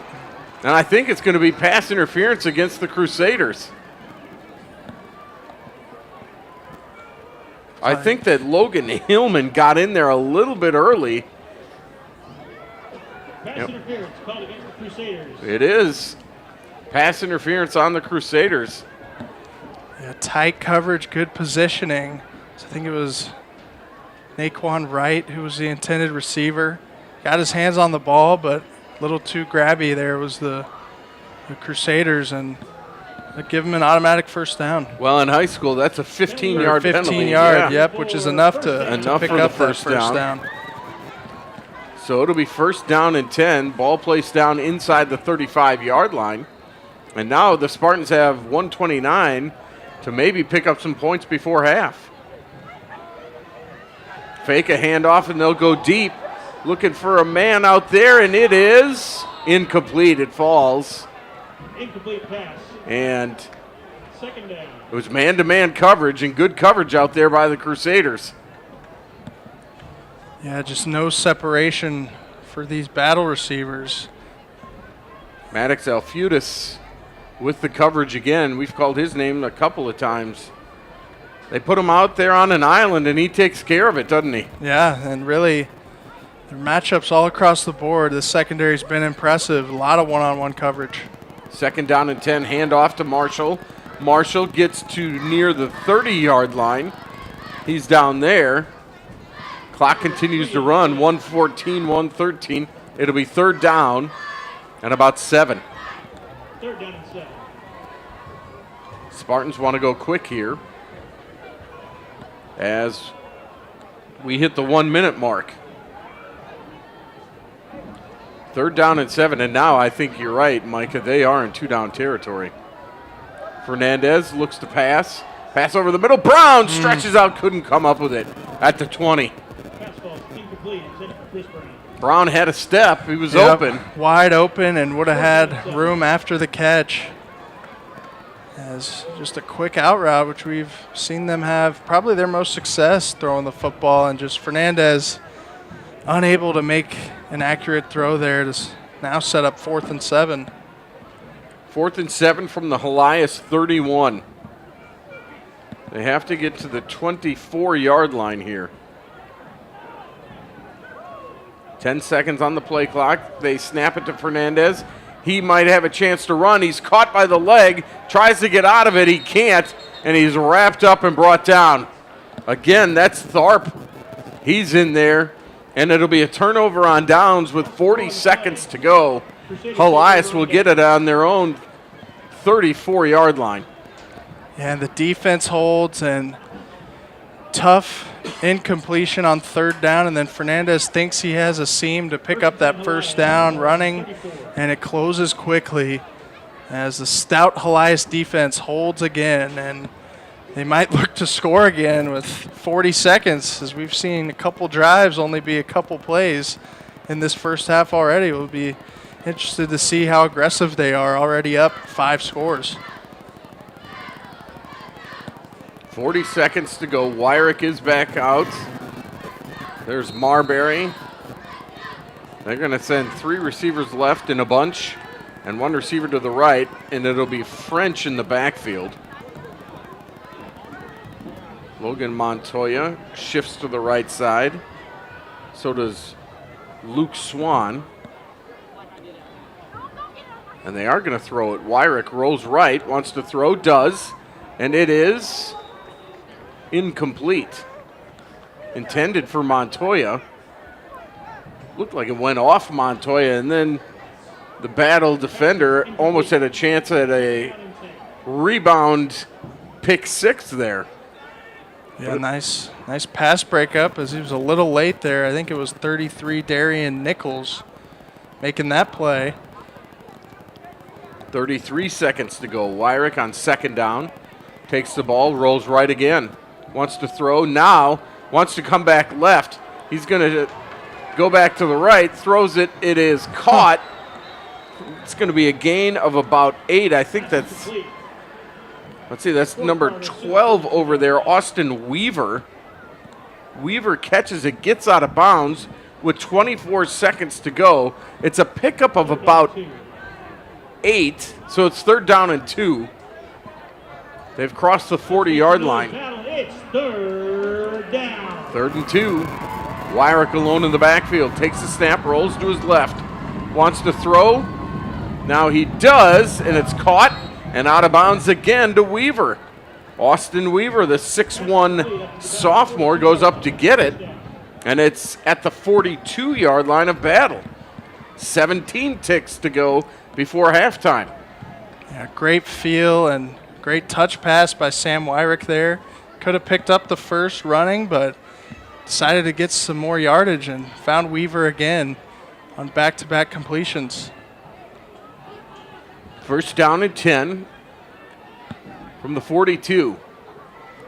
Wyrick facing a blitz, rolls to his right, gets protection, and he'll pick up some yards and just stroll out of bounds. And he does with 10 seconds left. Looks like Wyrick's going to pick up about 9 to the 33-yard line of battle. You wonder about the leg of Nick Calvaruso. And Battle's going to take a timeout here. I think this is more of a, we need a breather. Yeah, absolutely. And I like it if you're this Battle defensive coaching staff. You got to ignore the scoreboard at this point in the game and just look at trying to win the play. And the next play, forget what happened the previous play, and just coaching up these guys to get a stop going into halftime and just find any type of momentum you can. As you got to believe they're just so down about where they're at in this game, but this coaching staff's got to do their job and getting the most out of these guys and getting them fired up for each and every play. And this is good for Chris Henches and the Helias staff as well. Right before half, you don't even want to call it a 2-minute drill. This was a 40-second drill. Yeah. Hey, let's try to get some points right before the half. Yep. And, I mean, we've seen the big plays, and we saw a couple methodical drives. And Helias can beat you in any way they want offensively. It'd be a 50-yard field goal from where they are right now. I'd say that's probably a little deep. Yeah, we saw it a couple weeks ago. 2 50-yard bombs at Rockbridge. At Rockbridge by Scardina. Here's Wyrick back to pass. Here comes the rush. He drops the ball. The ball is still loose, and it's picked up by Battle and tackled at the 30-yard line with no time left on the clock. Picking it up for the Spartans was number 27, Cam Watts.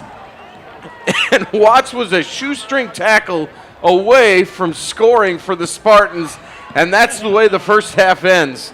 34-0 in favor of Helias over Battle. And Micah, this has just been complete domination by the Crusaders. Yeah, and just doing everything. And Marbury scoring on the punt return, scoring as a running back, getting it, 2 interceptions, and just dominant first half for Helias. Helias goes into the locker room, 34-0 over Battle. We'll be back with the Battle Spartan High School Band. You're watching the KZOU High School Football Game of the Week. ABC 17 SportsZone Football Friday High School Halftime is sponsored by Hitachi Energy. Inspire the next. I almost died in a car accident and had a stroke on November 27, 2018. One of the things that our firm was able to do to help Randy was to get all of those medical bills reduced down so that he could enjoy his settlement, to help him with speech therapy and get the therapies that he needed. They are genuinely kind individuals who want to help you. They will fight for you. I am so grateful for what they did for me. What's the Jim Butler CDJR Powerhouse secret? Why are we Mid-Missouri's #1 Chrysler, Dodge, Jeep, and Ram dealer? Is it our huge selection? Our no-hassle sales process? Could it be that we give the most for trade-ins? Is it our best price guarantee? Is it because we say yes when other dealers say no? Whatever it is, people from across the country are buying from Jim Butler and discovering the Powerhouse difference. Get started at cdjrpowerhouse.com during Jeep Adventure Days. Do you suffer from chronic pancreatitis? Then MCU is for you. Members experience benefits like saving more money with lower interest rates, an increased ability to get a great auto loan, and a home equity line of credit. MCU is not for everyone. Do not use if you're allergic to a fattening wallet, benefiting from profits, or being treated like a person, not a number. Continuous use of MCU may lead to higher levels of spending. Power. Cut. Breaking the fourth wall. Isn't that a little on the nose? Let's go again. Reset. Who writes this stuff? Missouri Credit Union. From the pig, for the people. Back here at Battle High School, we are at halftime. Helias 34, Battle 0. As it's been all Crusaders here in the first half, as we get you set for the Battle High School Marching Band, as they will play for our halftime entertainment. The drum majors getting ready to call the band to order here, as they're going to play their program called Pink. As we get ready, it's been all Helias, as we mentioned. Helias has just been the better team in all facets. And Battle's had some self-inflicted wounds. Nearly scored on a play at the end of the first half on a defensive score, but it didn't happen, and it's 34-0 Helias. Battle will get the football to start half number 2. But again, we're about to hear from the Battle High School Marching Band here at Battle High School. Everybody getting into position. I'm always impressed with how quickly they can get into position here at halftime, rolling everything out and getting ready to roll. Should be a very good show by the marching band.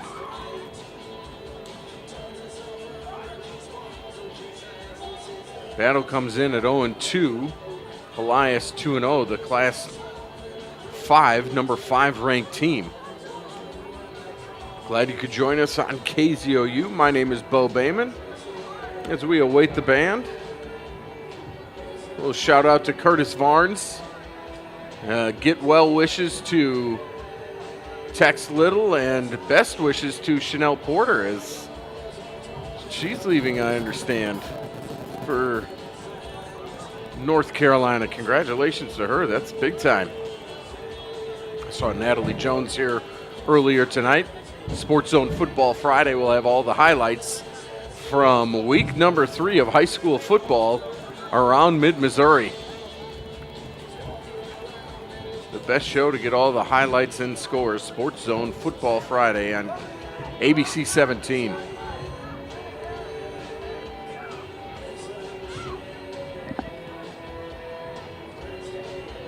getting set, and we'll take you down to the field as they look ready. This is the Battle High School Marching Band. From Major Samantha Mullins and Ethan Cooper, is your band ready?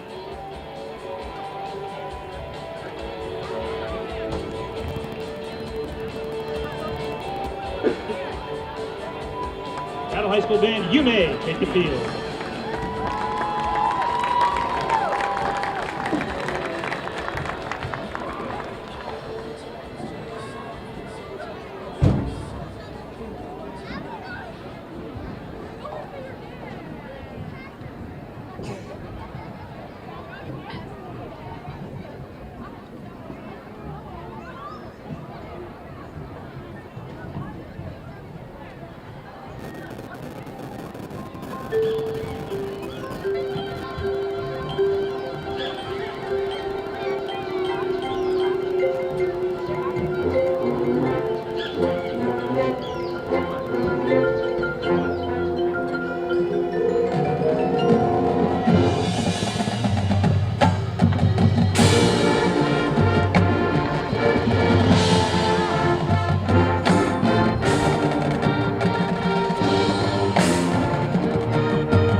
One more time for the 2023 Battle High School Marching Band.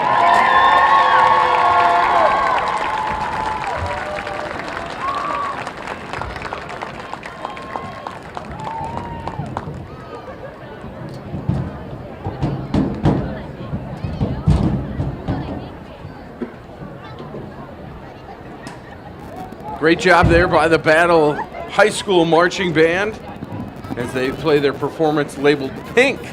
They did a very nice job, a nice clarinet solo in the middle as well.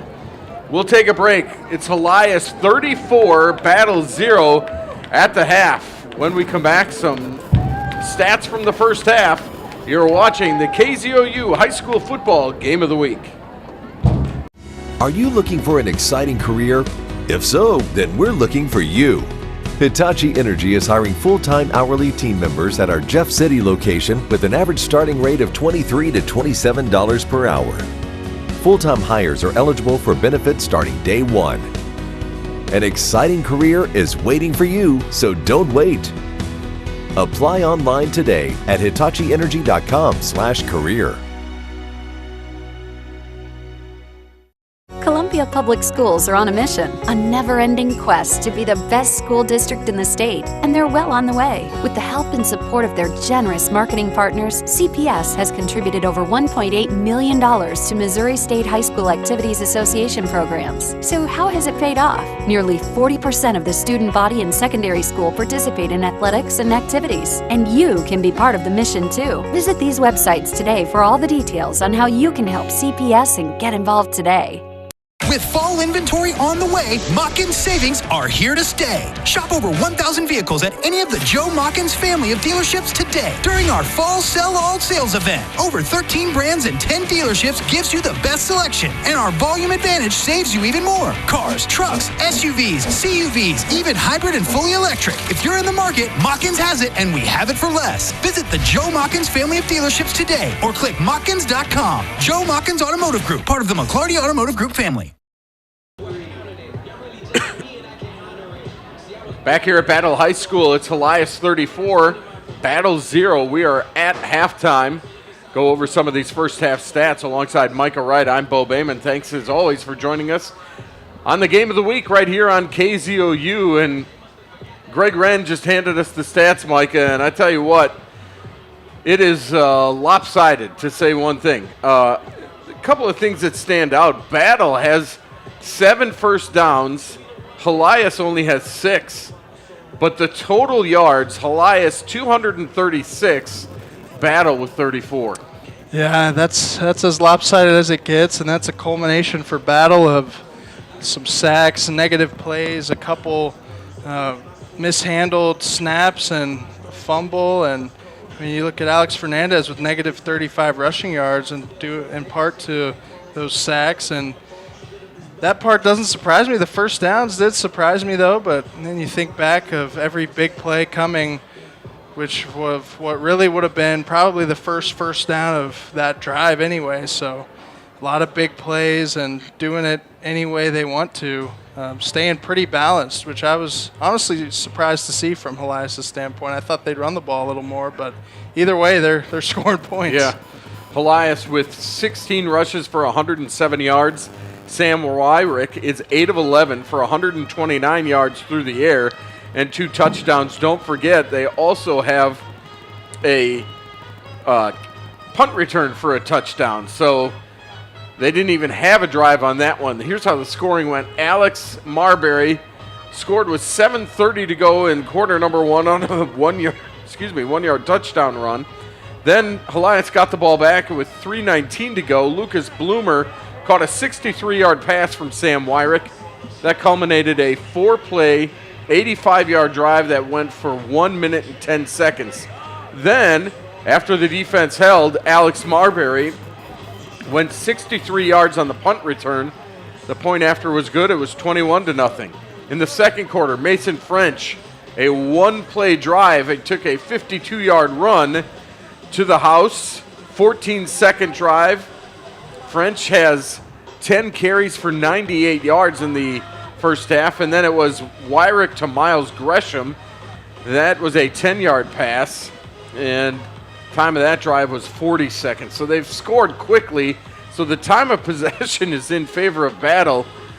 But that's seriously about it. I mean, the total yards, 236 to 34. Battle has 23 rushes for 13 yards. They're 4 of 14 through the air with 2 interceptions for just 21 yards through the air. Yeah, just like we've said all night, it's just not been able to get anything going on either side of the ball.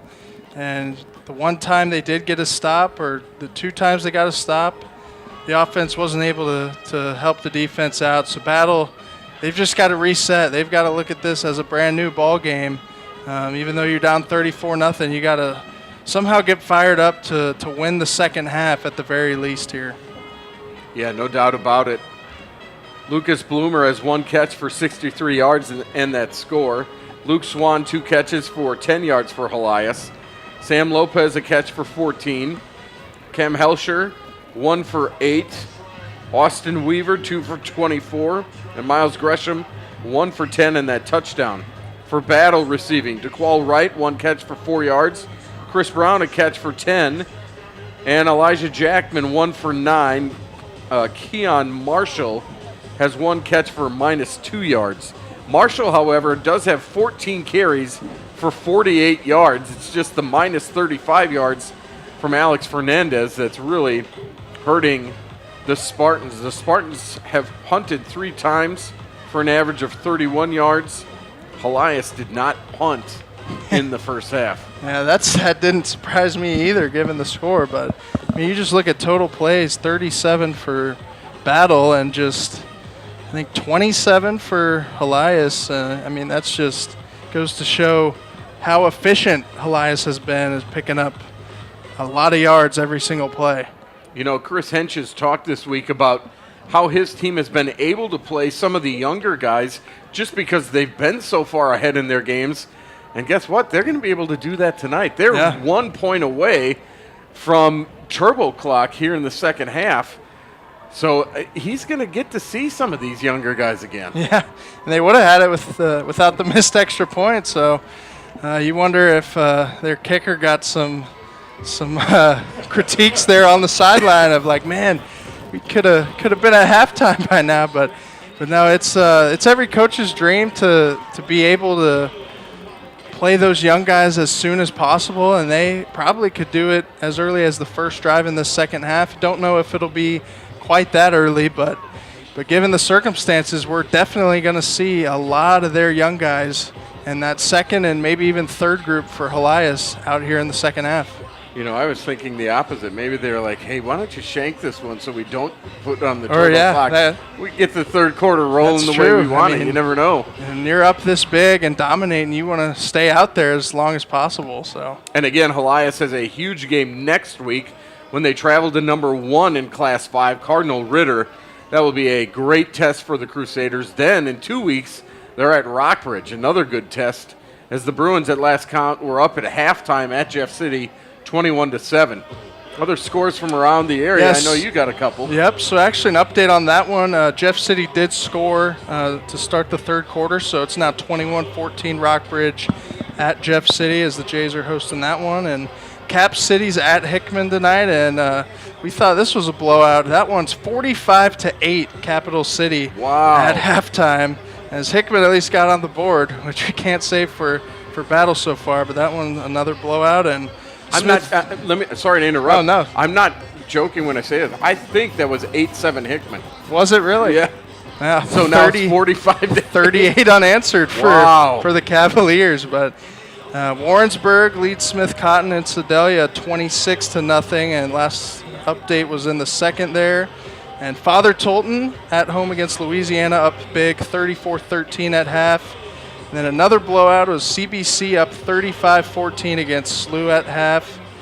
And then Southern Boone and California tied at 14 at half. That's a good one. Yeah, nice one there. And then Blair Oaks up 28-14 against Osage at half. And then Centralia leading Palmyra 21-12 at half. So mostly blowouts, but a couple good ones in the local area. Centralia coming off that nice win against Hallsville a week ago, where they put up a bunch of points. Yeah, great young quarterback there. And lit it up. I think scored 68 or something crazy like that.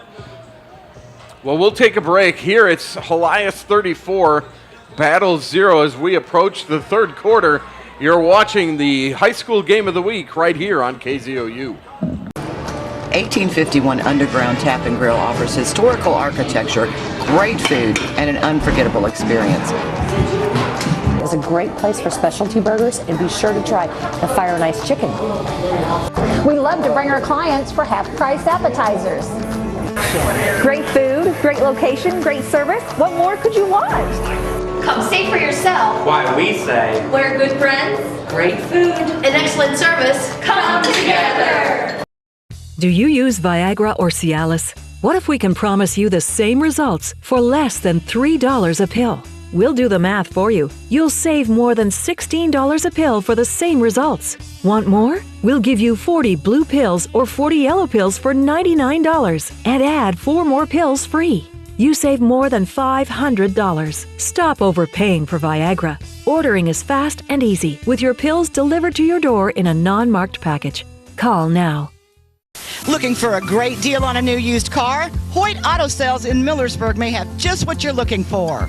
I'm Mike Hoyt, and I have over 37 years experience in the auto body repair industry. The vehicles I sell have been wrecked and rebuilt and are priced accordingly. I work hard to make sure these vehicles are sound in every way before I put them on the lot for sale. For a great deal on a used car, come see me. Hoyt Auto Sales. Just a mile and a half south of I-70 at exit 137 in Millersburg. You've been watching ABC 17 SportsZone Football Friday High School Halftime. Sponsored by Hitachi Energy. Inspire the next.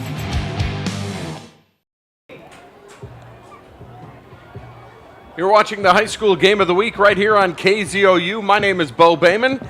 Joined tonight by Micah Wright, our producer engineer John Hoke, Cooper Bryant, our director Greg Wren on the stats, our camera operators Anna Marinello, Jacob Athen, and Cooper Myers. Couldn't do it without all of them and all their hard work before the game and setting up and getting everything set for you and to bring you the pictures of this one, which has been all Helias.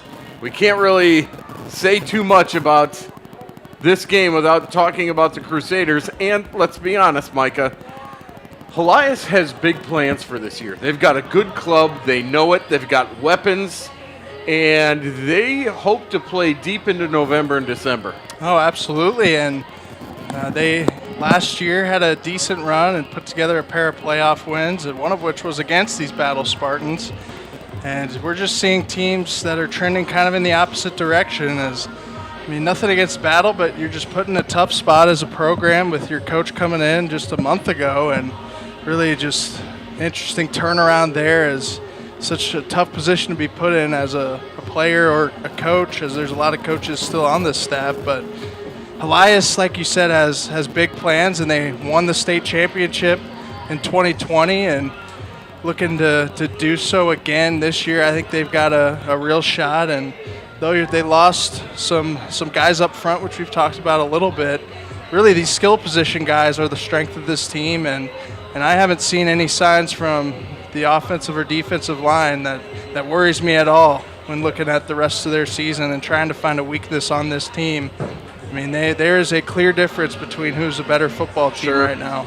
And they'll get a nice test next week with playing Cardinal Ritter. Cardinal Ritter beat them last year by a score of 40-14.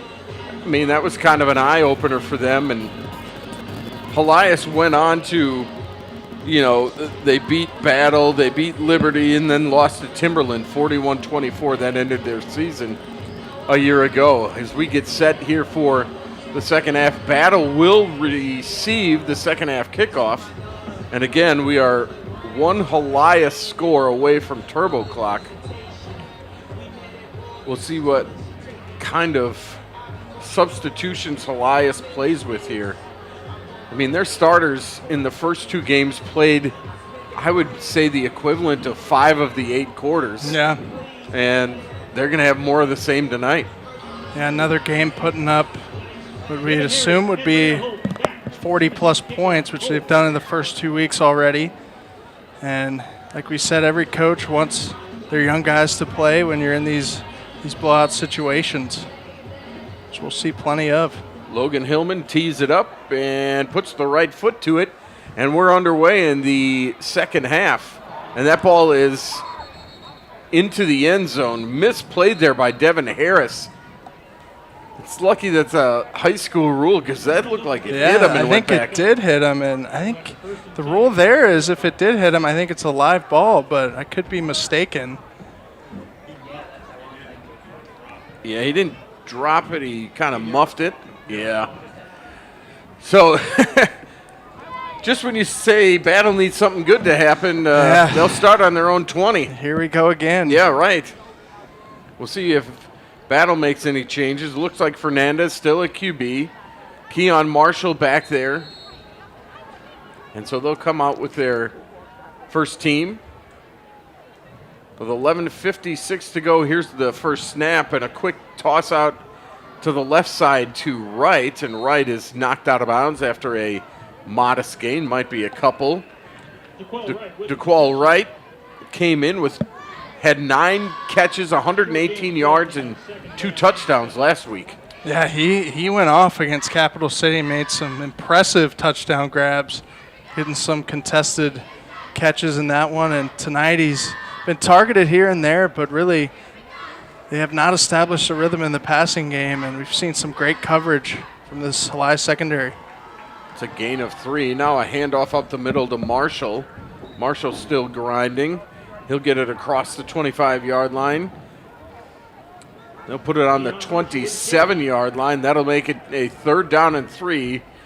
And you'd hate to say a big 3rd down when it's 34-0, but this is a big 3rd down. Well, yeah, and really, as I've said multiple times, you're just trying to get any positive play, and any negative play that happens, you got to move on to the next play and so on for either side of the ball, and you just got to coach these guys up and just got to stay motivated in this one despite being down. This is going to be a direct snap this time and running left and picking up the first down is the Spartan ball carrier. That was a direct snap. Let's see. I think it went to Jackman. Elijah Jackman took that snap. And he gets out to the 35-yard line. That's something we didn't see in the first half, and a good move. Why not? Your best player. I think their best player definitely on defense, and overall goes both ways in a wildcat formation. So they're doing so again. And this time it's going to be Chris Brown. Chris Brown takes it on the right side, across the 35. He'll pick up a couple. Knocked down by Timothy Tharp. It'll be 2nd down and 8. So trying to mix it up a little bit is bad. Yeah, as Chris Brown, another linebacker, he forms that nice duo with Jackman on defense, and we've seen them play both ways tonight, which we expected. And Chris Brown had 2 fumble returns last week for touchdowns. So a quick shout out there for a great game. Fernandez back in, and he's got trouble as he's brought down at the 35-yard line. Sack of 2. And in on that stop is Charlie Shell, a sophomore for Helias.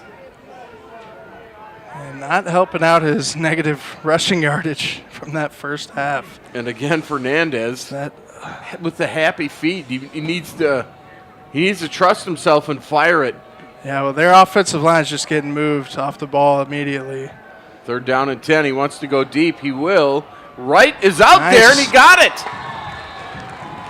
At about the 35-yard line, that's going to be a pickup of 30 yards on 3rd down and 10. There's a contested catch that we saw last week a couple times. Coming off a 2-touchdown game and giving him a chance. Nice throw by Fernandez, is probably his best throw of the night, I would say. And Wright just goes up, high points the football, and moves the chains. DeQual Wright's one of those guys that if you can throw it out there, he can run under it, no doubt. And he came back for that one and got it. Now a little option. They'll pitch it to Marshall. Breaks 1 tackle, trying to get back to the line of scrimmage. He'll be close, and they'll say no gain. It'll be 2nd down and 10. As the Spartans have their best looking drive of the night. Their first drive wasn't too bad until the interception by Marbury.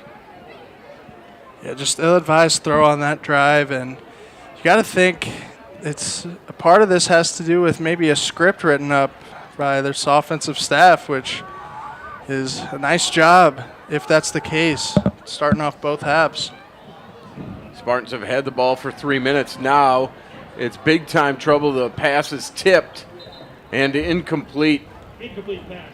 He tried to fake a handoff to Marshall and roll back this way and immediately had a defender in his face. And so Fernandez tried to get it off. The ball was tipped, falls incomplete. It'll be 3rd down and 10. Yeah, just no time to throw. This Helias front is just pressuring Fernandez at will. Another 3rd and long. From the 35 of Helias, Alex Fernandez takes the shotgun snap, 3-step drop, throws it, and it is caught in bounds, short of the first down marker by DeQual Wright. I think it's going to be 4th down and about 1. Yep. But great route, great throw by Fernandez as he's in a rhythm with DeQual right now, which is a great sign if you're this battle offense. And on 4th and 1, they'll bring out the Wildcat again. Yeah, I like it. There's Brown back there to take the snap. Chris Brown calls for it, takes it right up the middle, 1st down, and a little bit more. He's inside the 15, still going inside the 10, Chris Brown.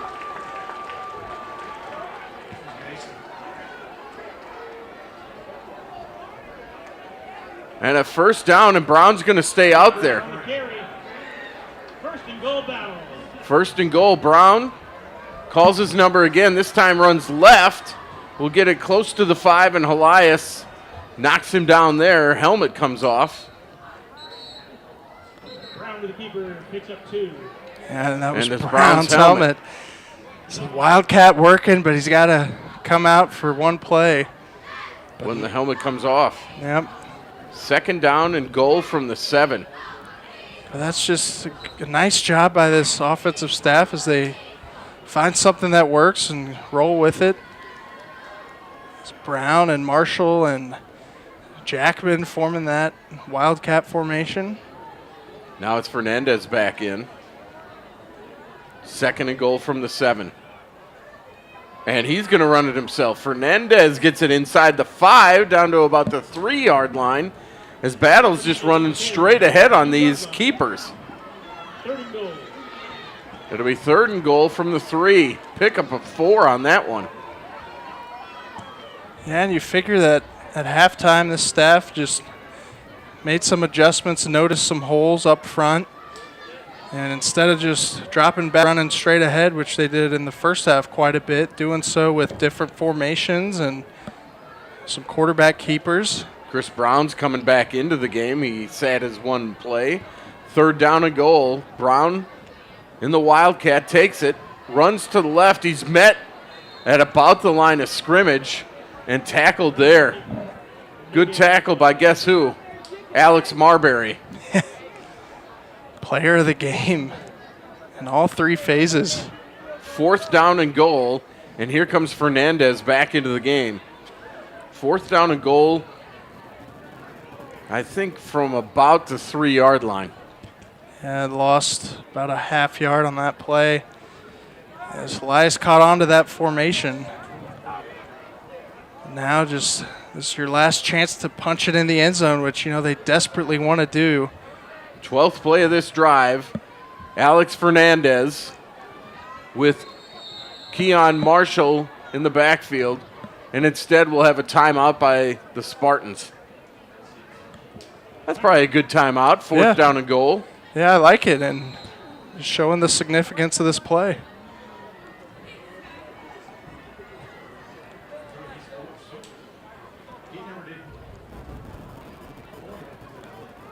I think this is going to be our break for water. It is. We'll take a break. 34-0 Helias. We'll be right back.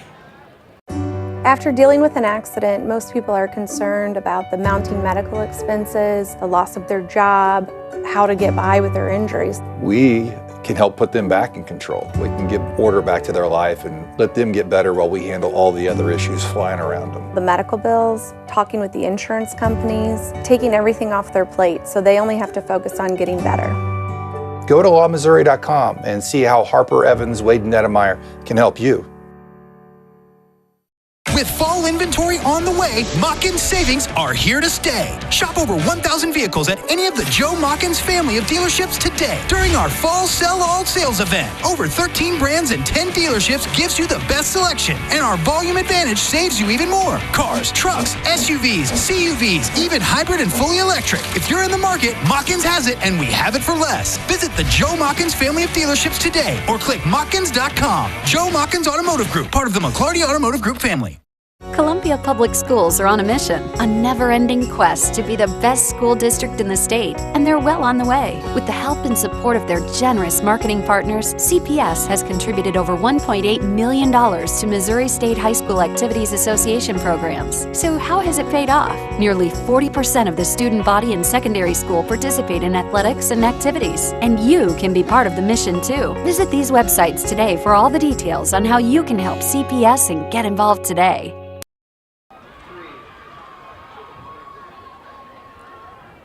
Back here at Battle High School, 34-0 Helias over Battle. 4th down and goal from the 3-yard line for the Spartans as they run the 12th play of this drive. Don't forget, this is the opening drive of the half. Yeah, just made a point to run the ball and try to control it up front. Pass to the corner. It is incomplete. And again, defended beautifully out there by Maddox Elfudis.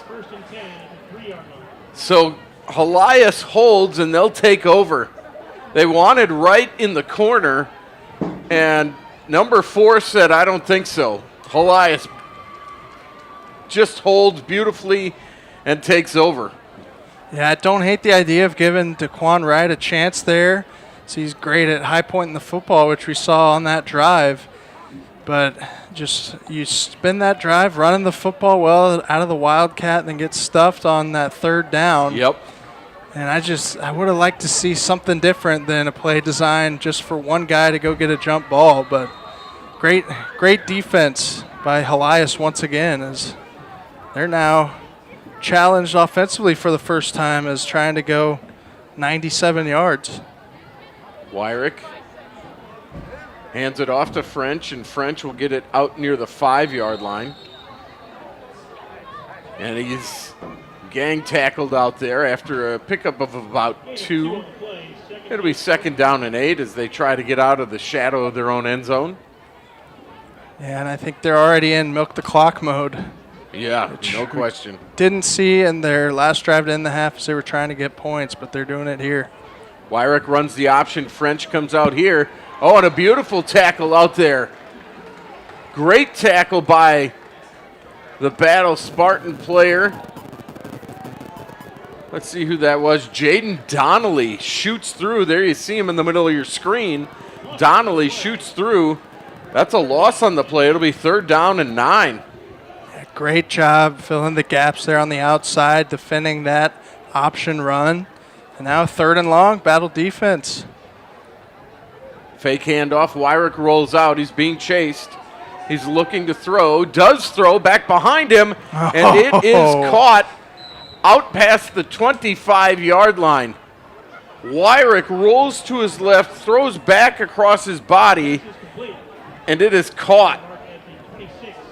That is unbelievable. Cam Helsher with the catch as he came back to help his quarterback. And now a little quick out here to French. And French makes a man miss, and he's tripped up down at the 30-yard line. And now some breathing room for the Crusaders. Yeah, back to that previous play, though. Wyrick, another ad-lib play, making a great throw as Michael Pointer was there chasing him, big number 97, and converts that 3rd and long, keeping that play alive.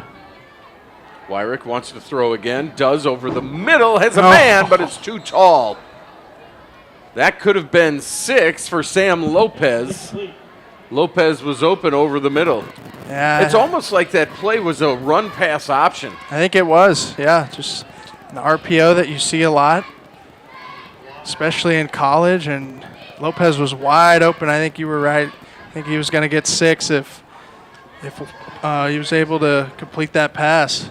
Wyrick rolls to his left this time, pumps once, wants to go deep, throws it down there, and it is just out of the outstretched arms of the intended receiver. I think that might be Weaver again. Yeah, I believe so. Austin Weaver had a couple of catches. And it looks like Helias is opening things up a little bit here just to, Mike, plain and simple, just to work on a few things. Yeah, and this is the right time to do it. And you're going to need it later on. Feeling good about your run game. It's the time to work on some pass plays. 3rd and 10, a little short one over the middle to French. French with a stiff arm, stays in bounds. Let's see where they mark him out. They're going to mark him out about the 37-yard line. And he's going to be short. It's going to be 4th down and 3. And will we get to see first Calvaruso for the punt? Nope, they're going to go for it. Unless they're doing a pooch kick, they're going to go for this. See if they try to draw him off sides. Nope, Yeah. not early. Wyrick looks over to the sideline. Here comes the play call. Well, with nobody deep for Battle, be the right time to do a pooch kick. They're going for it. And Wyrick eludes a man, trying to make the marker. Oh, he stretched the ball out. That is a savvy play. He stretched the ball out as he was being tackled, and I believe he's got the first down. I think they're going to give it to him, and savvy indeed. It's Wyrick.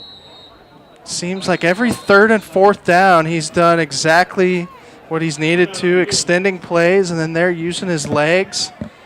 That's a veteran play for sure, stretching that ball out to pick up the first, which we might get a measurement here. We might get a measurement, and I think there's Wyrick? an injury on the. No, it's a chain gang member, maybe. It might be somebody on the sideline over there. I'm not even sure that's a player. I don't think it is. And so the referees have blown it dead.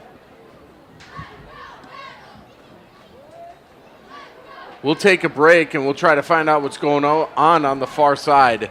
You're watching the KZOU High School Game of the Week. Helias 34, Battle 0 here in the 3rd quarter. We'll be right back. On the go, stay in the know with the ABC 17 News app. It's your first alert to breaking news, weather, and traffic impacts. Instant access to live video on the scene with updates in real time. I'm going to go ahead and step out of frame so you guys can see what we're seeing right now. So no matter where you are, you'll always know the big stories happening right now. Download the ABC 17 News app from the App Store or Google Play today. ABC 17 News. Get the app, get the alert. And we're back here at Battle High School as they're helping somebody up on the far side of the field. Let's see if we can tell if it's a coach or a worker. I saw Dr. Josh Hammond over there. He's always here for the Battle games. It does look like a sideline person for sure. Wyrick ran out there and was escorted out of bounds as he was reaching for the first down on 4th down. It's good to see the person up and walking. They may have just fallen behind the bench again. Or sat down. But it's either a Helias personnel or I don't think it's a chain gang member. I don't believe so either. So tough to see. Yeah, I see the doctor over there looking at him. He is sitting down over there. That's good news. And so the officials will wait and give him all the time that he needs just to make sure that he's safe and everything's okay on that sideline. I saw the peak trainer and the team doctor for Battle, Dr. Hammond, run over there. So they're over on that sideline. I think, yep, with the chain gang moving the chains, they did give the first down. Yeah. Yeah, he did. He extended the ball past the first down marker. It was a heck of a play by Wyrick. Yeah, it's just scary being over there on the sideline, getting rolled up on. Have you ever had play that like happen? that? No, I haven't, fortunately, but unfortunately, I have. Seen I know it plenty John of has times. It is not fun for anyone. And you know the players feel bad too when stuff like that happens. Oh, but sure. you can't help but you can't really stop yourself in those moments. So here we go, 3:49 to go, first down and 10. Wyrick hands it off, and the runner falls down. Running that time is Brady Boycourt. And no gain there. The senior, I should say Brody, he's got one carry for -5 yards coming in, so he's got 2 carries now. They'll give him a yard. Bad snap. Wyrick tries to pick it up. I'm not sure he did, but Helias falls back on it. It'll be 3rd down and long. Looked like Wyrick was not ready for that, and Pringer snapped the ball. Yeah, and I don't think Coach Henches is too happy with this drives. You're keeping your starters in there, and you have a nice 4th down pickup for Wyrick, but then here you have a miscommunication, and you're putting a 3rd and long. 3rd down and 12 now as Wyrick goes back to pass. 5-step drop, wants to throw, steps up. He's wrapped up and taken down by Michael Pointer. Pointer comes through with a sack. And now we will see the punt team for Helias. Great job by that Battle line. As not sure if it was just a slow get off up front for Helias or what, but Pointer got back there in a hurry and almost had a sack previously in the end zone off that great throw and kind of makeshift play to extend the drive, but forcing the first punt of the game, something positive for the Battle defense. Calvaruso will be back to punt. And that one is a bad snap that he does a great job fielding.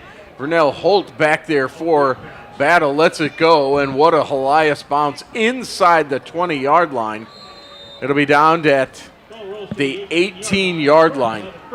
How about that? That is a long punt after the roll, and it'll be 1st down and 10 for the Spartans. Yeah, sometimes it doesn't have to look pretty to be a good punt. Is that one just a tough one to play for Holt? Had to let it bounce, but your defense gets the stop, but yet you're pinned down inside your 20. And then Calvaruso did a great job of fielding the short hop on the snap. So like you pointed out, a little bit sloppy for Helias here in the second half. Yeah, what you'd expect if it was their backup offense, but really, first time we've seen their starters struggle. So their first punt of the game, like you mentioned. So that bad snap they had really contributed to that. So here we go. Alex Fernandez will hand it off to Marshall. Marshall trying to go up the middle, and he's thwarted back. Alex Cook is in there, and so was Lukenhoff, Easton Lukenhoff, the 2 guys up front. It'll be a pickup of, let's call it 3. 2nd down and 7. Approaching 2 minutes to go here in the 3rd. Still 34-0 Helias. Fernandez wants to throw. Looks, throws, got Wright. And Wright goes out of bounds, and he'll be near the 1st down marker. In fact, he'll be passed at 1st down for the Spartans. And that's the pass that's been working. Yeah, and just that one-on-one coverage, as we've seen a couple different guys cover Daquan Wright. it seems like those quick, short throws have been what's worked most for Battle, as Daquan Wright's a talented receiver. Can go get a one-on-one jump ball, which we've seen a couple times, but really just that quick first step was what got him open there. Now rolling right is Fernandez. Steps up in the pocket, throws, and it's caught. A beautiful catch over the middle by Jackman. Jackman gets it out near the 45-yard line, and another first down for Battle. Good job by Elijah Jackman right after DeQual Wright picked up a first down, and Battle is moving the ball in the second half. Yeah, great job by Fernandez to hang tough as he scrambled out to his right and took a hit but didn't falter. A bit of a dangerous throw, but great job by Jackman, and a big target to throw to. Went up and got that one, and another first down. Here's a little wide receiver sweep, and it's going to be a face mask as Wright took the little shovel pass. He's brought down behind the line, but nevertheless, this is going to be 15 yards on the Crusaders. Yeah, and though Helias is up so much, I think Chris Hinches definitely isn't happy with how this third quarter's going. So we've seen one other mistake like that from Helias to help out the Battle offense, as we see it so rarely from them. But that one, you get a loss of about 5 or 6, and instead you give up 15 yards on the penalty. And so it'll be another first down for Battle, their third on this drive. And as we've mentioned, here in the third quarter, they've moved the ball. 72 seconds to play here in the third. Haven't seen the Wildcat like we did their previous drive this quarter. You wonder if they'll do that anymore. But they've just done a nice job so far on this drive. Fernandez seems to be in a lot better rhythm. So Fernandez has it at the Helias 45. He'll hand off to Marshall. Marshall breaks it to the left to the 40, to the 35, carries the defender to the 30-yard line. It'll be another first down for the Spartans on a beautiful run by Keon Marshall. First down, Spartans. Spartans have another first down, and they're rolling on this drive. Yeah, really the first big hole for Marshall on the day. Definitely his longest run. So he's just shown his talent there and a little bit of speed from him. See if he gets the call again. Nope, it'll be a passing play. Out here to DeQual Wright, and Wright's out of bounds near the 25-yard line. That'll be a nifty pickup of 5. And this is what we've wanted to see more from Battle in the first half, was that quick passing game, as a little bit of a deep coverage look from Helias most of the time, as DeQual Wright's been the guy to get the football in those situations. And he has breakaway speed, so if you can get it to him like that. Here's a handoff to Marshall again. Marshall off the right side has another first down inside the 15-yard line. And Keon Marshall is racking up the yards here in the second half. And the Spartans have another first down, this time at the 13. One of the Spartans has to come off because of a helmet came off. Looked like maybe Ace Herman has to sit this play out. Clock running, 15 seconds to go in the third. I'm not sure Battle will get this play off. We'll see. Fernandez lines him up. They will snap it. He wants to throw. He's hit, takes another hit, and down he goes. And that's the way the third quarter will end. And there's a flag, and that flag's going to be on Helias. A little extracurricular at the end of the play. Yeah, just a slight shove there. Wasn't a lot, but not sure. I mean, I don't hate the call because you don't want anything late, but it wasn't much of a shove. But already whistling it dead, I think it's the right call. It's just unnecessary in that situation. So nobody scores here in the third quarter. We are at the end of 3. We'll tell you about the penalty when we come back. It's Helias 34, Battle 0, as we head to the fourth quarter right here on the Game of the Week on KZOU. Helias 34. Jim Butler, CDJR, is bringing you the showdown you've been waiting for. Jeep versus Ram. Will it be a Jeep thing that takes you to the top? Or will you be grabbing life by the horns? Jeep versus Ram. Only Jim Butler gives you the new selection, the savings, and the buying power to choose your side once and for all. Don't miss a second of the action in Lynn, Centralia, or at cdjrpowerhouse.com during Jeep Adventure Days. Do you suffer from chronic pancreatitis? Then MCU is for you. Members experience benefits like saving more money with lower interest rates, an increased ability to get a great auto loan, and a home equity line of credit. MCU is not for everyone. Do not use if you're allergic to a fattening wallet, benefiting from profits, or being treated like a person, not a number. Continuous use of MCU may lead to higher levels of spending. Power? Cut. Breaking the fourth wall. Isn't that a little on the nose? Let's go again. Reset. Who writes this stuff? Missouri Credit Union. From the pig for the people. Save on your next project with 11% off everything at Menards. Get superior engine protection with Valvoline heavy-duty conventional diesel motor oil. Its balanced formula helps maximize engine durability. A gallon is $14.99 after rebate. Gorilla Tape provides great results for quick fixes around the house. Made with a double-thick adhesive construction. It grips smooth, rough, and uneven surfaces. Rip it, stick it, done. A 30-yard roll is just $7.99 after 11% rebate. Save big money at Menards. This is a life show. We laugh together. We cry together. We cook together. We talk about everything. Make Tamron Hall a golden hour of your day. Weekdays at 11 on ABC 17 KMIZ. Performing their greatest hits. What up? We are Footprints on the Moon. The Big Bang Theory. Weeknights at 6 on Fox 22. You're watching My Zoo TV, part of the networks of Mid-Missouri.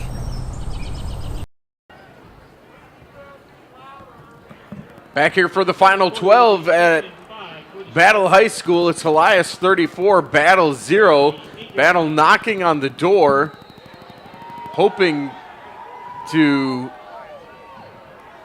get on the scoreboard.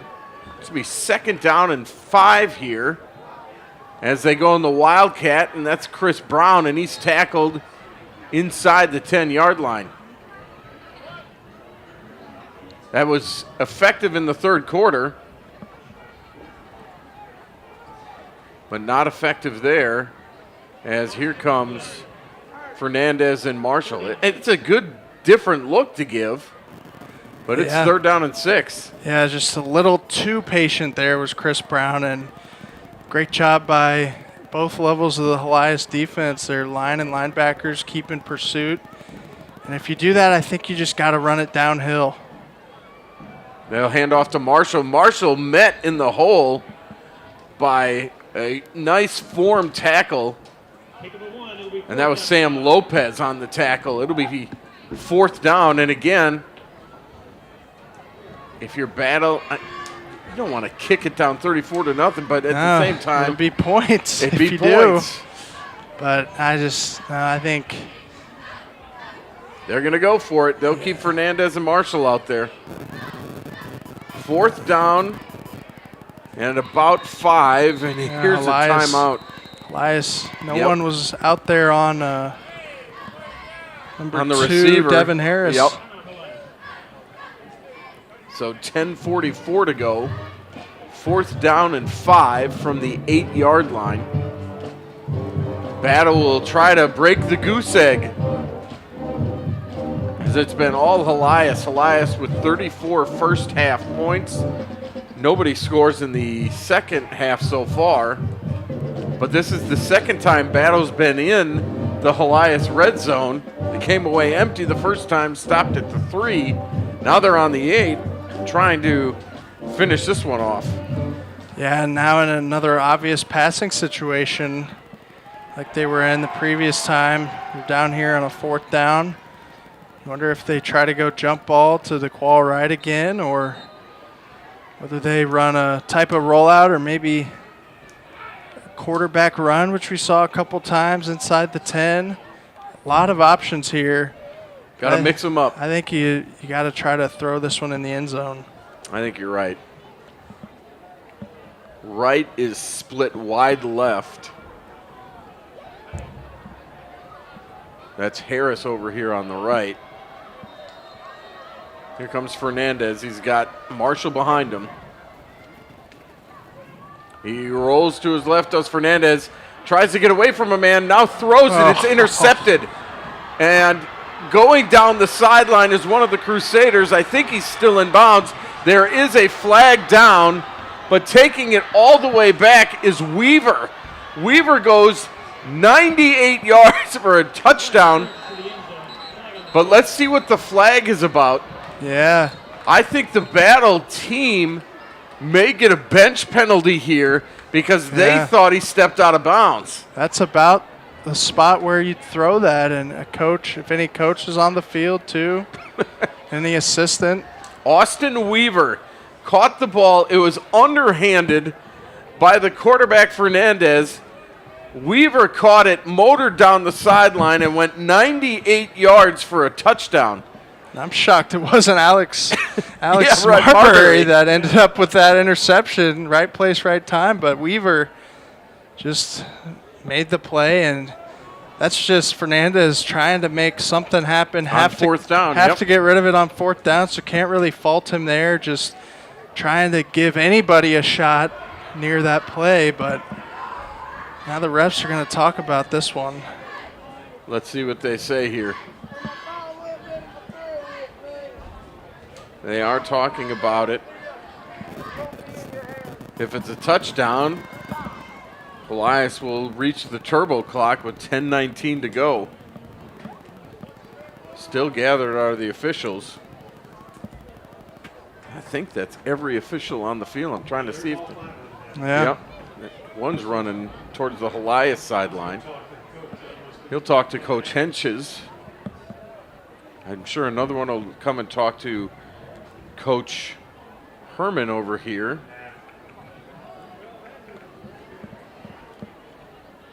Let's see what they call. Well, Henches. It looked like Henches signaled touchdown, didn't it? Yeah. I think they probably just asked if they want the penalty enforced on the extra point, or I guess on the kickoff. Could you do it on the kickoff? All right, here we go. Here comes our official. Touchdown is good. Touchdown, Helias. Sportsmanlike. Against Battle. And they're going to have the 15 yards on the kickoff. They got to run a long way to pick up that flag. Yeah, the flag was thrown about the 17-yard line down here. And I think it was because some Battle coaches thought that Weaver stepped out of bounds down here. They did not call it, so it's a 98-yard score, a defensive score, and it's 40-0. Yes, we get the correct ball in play here. Yeah, we should be getting the turbo clock too. But they're not on a score. We'll wait till we kick it off. Yeah, yep, that's right. I think they need the Helias kicking ball, to be honest with you. I think that's what they're waiting on.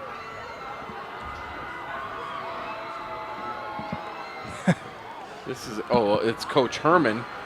Coach Herman of Battle is talking to the referee. That's the delay. I wondered what it was, but it's down here.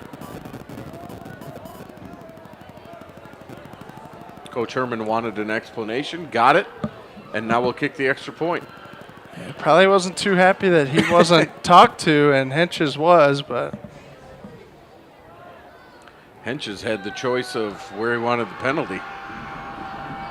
Extra point is up, and it is good. 10:19 to go. Helias scores a defensive touchdown. Another one, and they have extended their lead to 41-0. 98-yard interception return. So we've had a 1-yard touchdown run, a 63-yard pass, a 63-yard punt return, a 52-yard run, Miles Gresham, 10-yard pass from Sam Wyrick, and now Austin Weaver with the 98-yard interception return for a touchdown, 41-0 in favor of the Crusaders. And now, I would say for the Crusaders, we will see some wholesale changes. Yeah, I think so. And up 34-0. It's tough to look at anything negative, but I think that third quarter was a little rough for both sides of the ball for Helias, but they did get the stand when Battle was deep in their territory and then get the pick six there. So any negatives of that third quarter were made up on that stand once again for Helias. But some decent things to take away if you're Battle. The last two offensive drives just unable to punch it in. And speaking of stand, there's been a lot of standing around here in the last 10 minutes of real time. So let's kick it off. They will from the Battle 45-yard line, and that's going to go through the uprights practically. And out of bounds, they'll start it with the touchback. At the 20-yard line, it'll be Spartan ball. They did not start the clock. Because, yeah, that's right. The ball wasn't touched, except the referee is motioning to start the clock. There we go.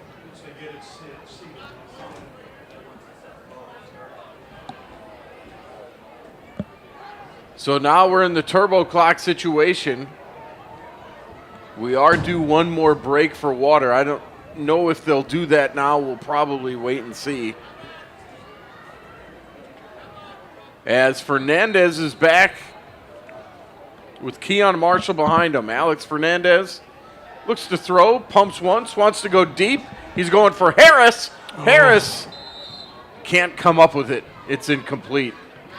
Harris made a good play on the ball there, coming back for it.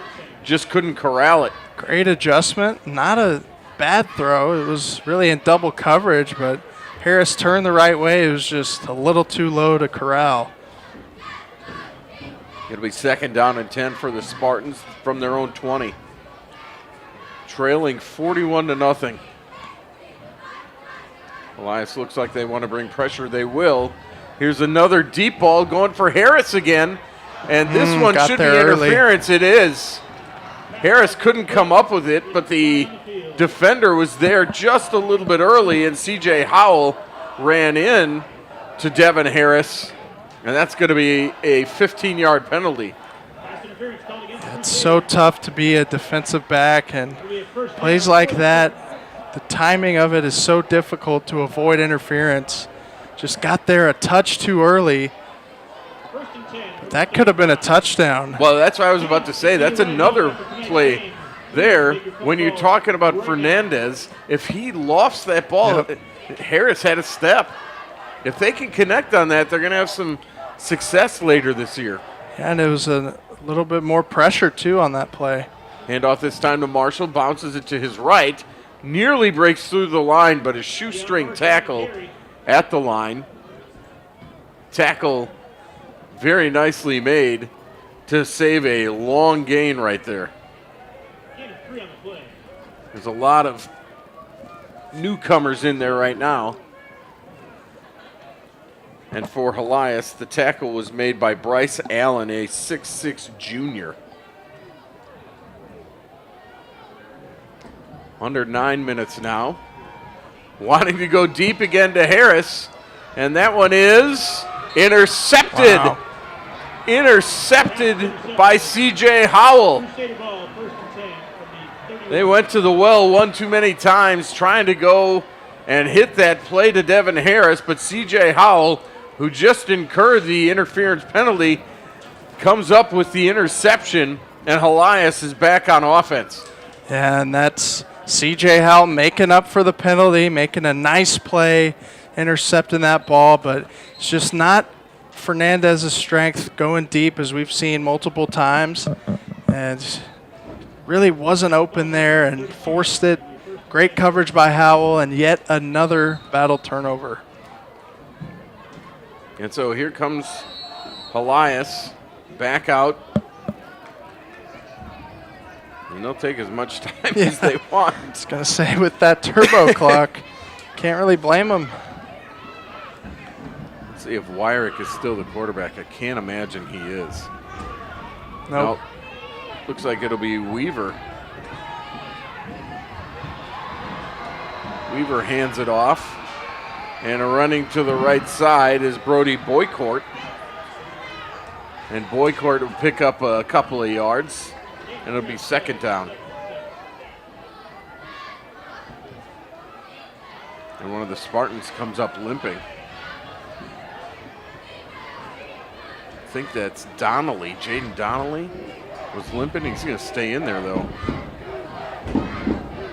So Austin Weaver is taking the snaps now. He's the one that just had the 98-yard return. Still catching his breath. You have to think after 98 yards. He's watching the play clock. It's now under 10. They'll snap the ball and hand it off. And tackled at the 35-yard line is the ball carrier again. That's Boycourt. No gain. It'll be third down, and now Helias is just content to run the clock with 6 minutes to go. All right, Battle, let's make some noise. It's third down. The other thing that Weaver's doing a nice job of is watching the play clock. Yep. He's still got 20 seconds on the play clock, so they're not snapping this ball anytime soon. I'm surprised the linemen are holding their stances as long as they are. You can take a break, stand up a little bit. Snaps it with about 6 on the clock, wants to throw. Now he's flushed to his left. He just tosses it ahead to Boycourt, and Boycourt is smothered shy of the 40-yard line. It'll be fourth down, and Helias will have to punt. And they stopped the clock there, but that should still be rolling, if I'm not mistaken. Unless there's an injury. Oh, timeout.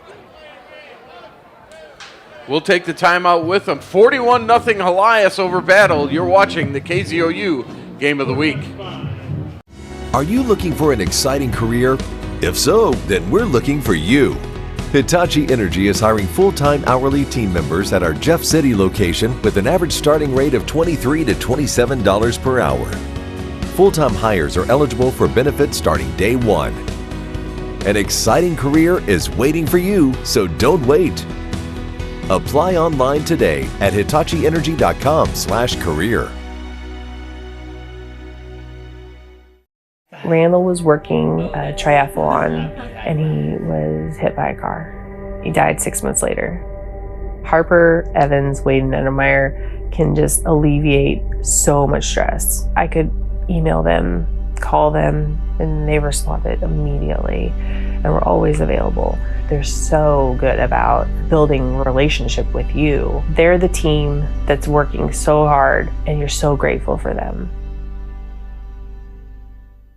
What's the Jim Butler CDJR Powerhouse secret? Why are we Mid-Missouri's #1 Chrysler, Dodge, Jeep, and Ram dealer? Is it our huge selection? Our no-hassle sales process? Could it be that we give the most for trade-ins? Is it our best price guarantee? Is it because we say yes when other dealers say no? Whatever it is, people from across the country are buying from Jim Butler and discovering the Powerhouse difference. Get started at cdjrpowerhouse.com during Jeep Adventure Days.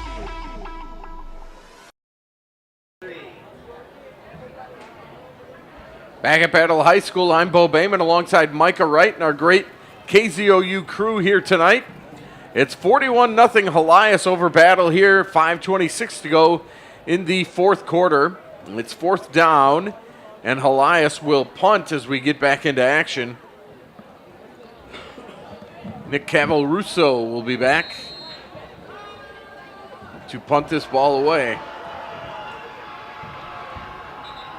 And there's a flag before we do so. And if that's on Battle, if that's offsides on Battle, it could be a first down. Looked like, I thought it. That's on Helias. Yeah, I was going to say it did look like he was thrown off by one of the linemen. That would have been just another rough penalty if it was on Battle not getting the ball back. So they still want to score to get any type of positive outcome in this game. Clock runs now, and Helias will kick it away. Cavaruso does a little running and then shanks it. To be completely honest, it's going to hurt his average. His first one, he bombed, you remember, and got a great roll. This one goes past, just past midfield. Spartans will take over, first down and 10. They'll place it down at the 47-yard line. Clock continues to run. At least it should be running. Yeah, they should not be stopping the clock. They're stopping it more than they should.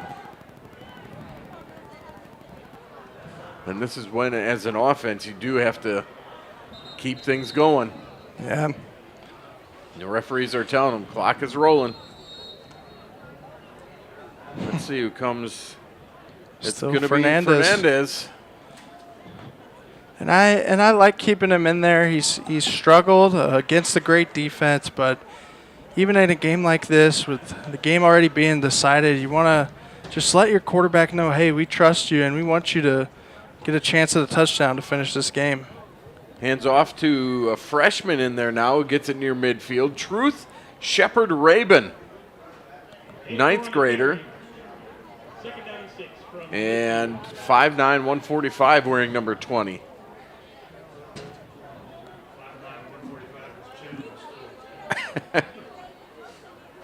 Clock rolls with under 4 to go. Fernandez wants to throw, throws it to his right. Caught and tackled immediately. Caught there by Silvani Sanders. Sanders comes up with it. He's a tight end sophomore. It'll be 3rd down and 4. And maybe a long 3. As the Spartans want to move the ball and get the goose egg off the board. Fernandez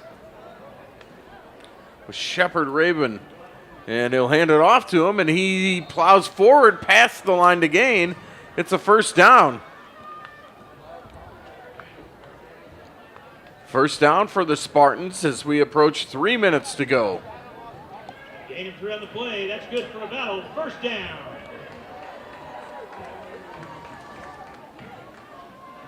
Fernandez drops the ball, and Shepard Rabin picks it up, but he will lose big-time yardage. He's going to lose about 7 yards back to the 49-yard line, and it'll be 2nd down and long. Well, Micah, we got about 2.5 minutes to go here, so we can kind of start recapping things and looking forward. As we mentioned, Helias kind of doing the duty that they needed to do today and coming through with a 41-0 lead right now, and they'll play number 1 Cardinal Ritter next week. Yeah, and it's very important to get your starters a little rest, being up big here. That one is incomplete, going up top, and look who it is again. Isaiah Craig was out there, but C.J. Howell again. Isaiah Grant, I should say, was the intended receiver. But it's C.J. Howell who just came up with the interception. He comes down with the pass defense.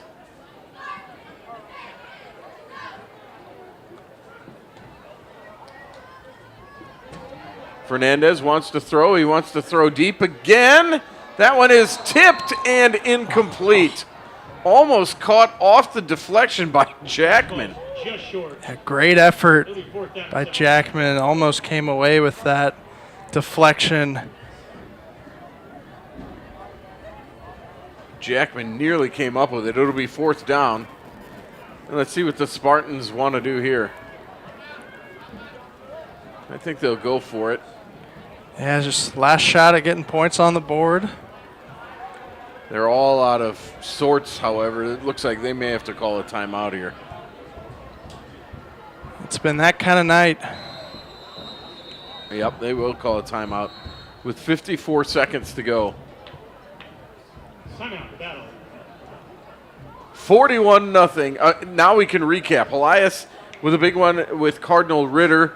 Battle will look to get their first win next week when they host Hickman, both teams are going to come in winless, so somebody's got to win that one. Yeah, something's got to give next week, and I know Battle will be super disappointed at this one, but it just really got down early and then never got any positive momentum. Could not string together consecutive good plays on either side of the ball, and I mean, all credit to Helias because they are a dominant team that will have another dominant season, and they won 9 games last year. Got dethroned by Rockbridge in the CMAC, but still, I mean, a 9-win season, winning 2 playoff games is another successful season, and they're going to look to even build upon that and finish even better than that, which I think they can do. So here's 4th down. Fernandez wants to throw long yet again. Throws it over the middle. It's caught, but nowhere near a first down. It'll be a turnover on downs as the clock continues to roll. That should be the last play of the game. Want to thank our producer and engineer, John Hoke. We want to thank Cooper Bryant, our director, Greg Wren on the stats. Want to thank Anna Marinello on camera, Jacob Athen on camera, and Cooper Myers on camera. Couldn't do it without them as we roll to 15 seconds to go. It's been a long night at Battle, and I think this is going to be the end of the ball game. The officials will blow it in, and that's going to do it. Clock hits all zeros. The final score, Helias 41, Battle 0. Helias moves to 3-0. Battle falls to 0-3. Micah, your final thoughts about tonight? Yeah, just Helias Crusaders dominant win once again. 3 straight dominant wins to start out this season. Can't wait to see how their season shakes out. Gonna be a fun one in 2 weeks between them and Rockbridge for sure. No doubt. And a big one for them next week, as we talked about with Cardinal Ritter, who they're, I think, licking their chops at and wanting to avenge their loss last year. But as for Battle, I think against Hickman next week is a chance to bounce back. Should be an interesting one, but just a tough one for them. Didn't get anything right. You got to just move forward on to next week. Yeah, absolutely. And welcome the Cupies here next Friday night. Want to thank everybody behind the scenes. Want to thank Curtis Barnes and get well soon to Tex Little. For Micah Wright, I'm Bo Bayman. Again, our final score from Battle High School on the KZOU Game of the Week. Helias 41, Battle 0. So long from Battle High School. Thanks for watching ABC 17 SportsZone Football Friday High School Game of the Week, presented by Harper, Evans, Wade, and Nedemeyer, and made possible through a partnership between the networks of Mid-Missouri, CPS Athletics, the Columbia Area Career Center, and these fine sponsors.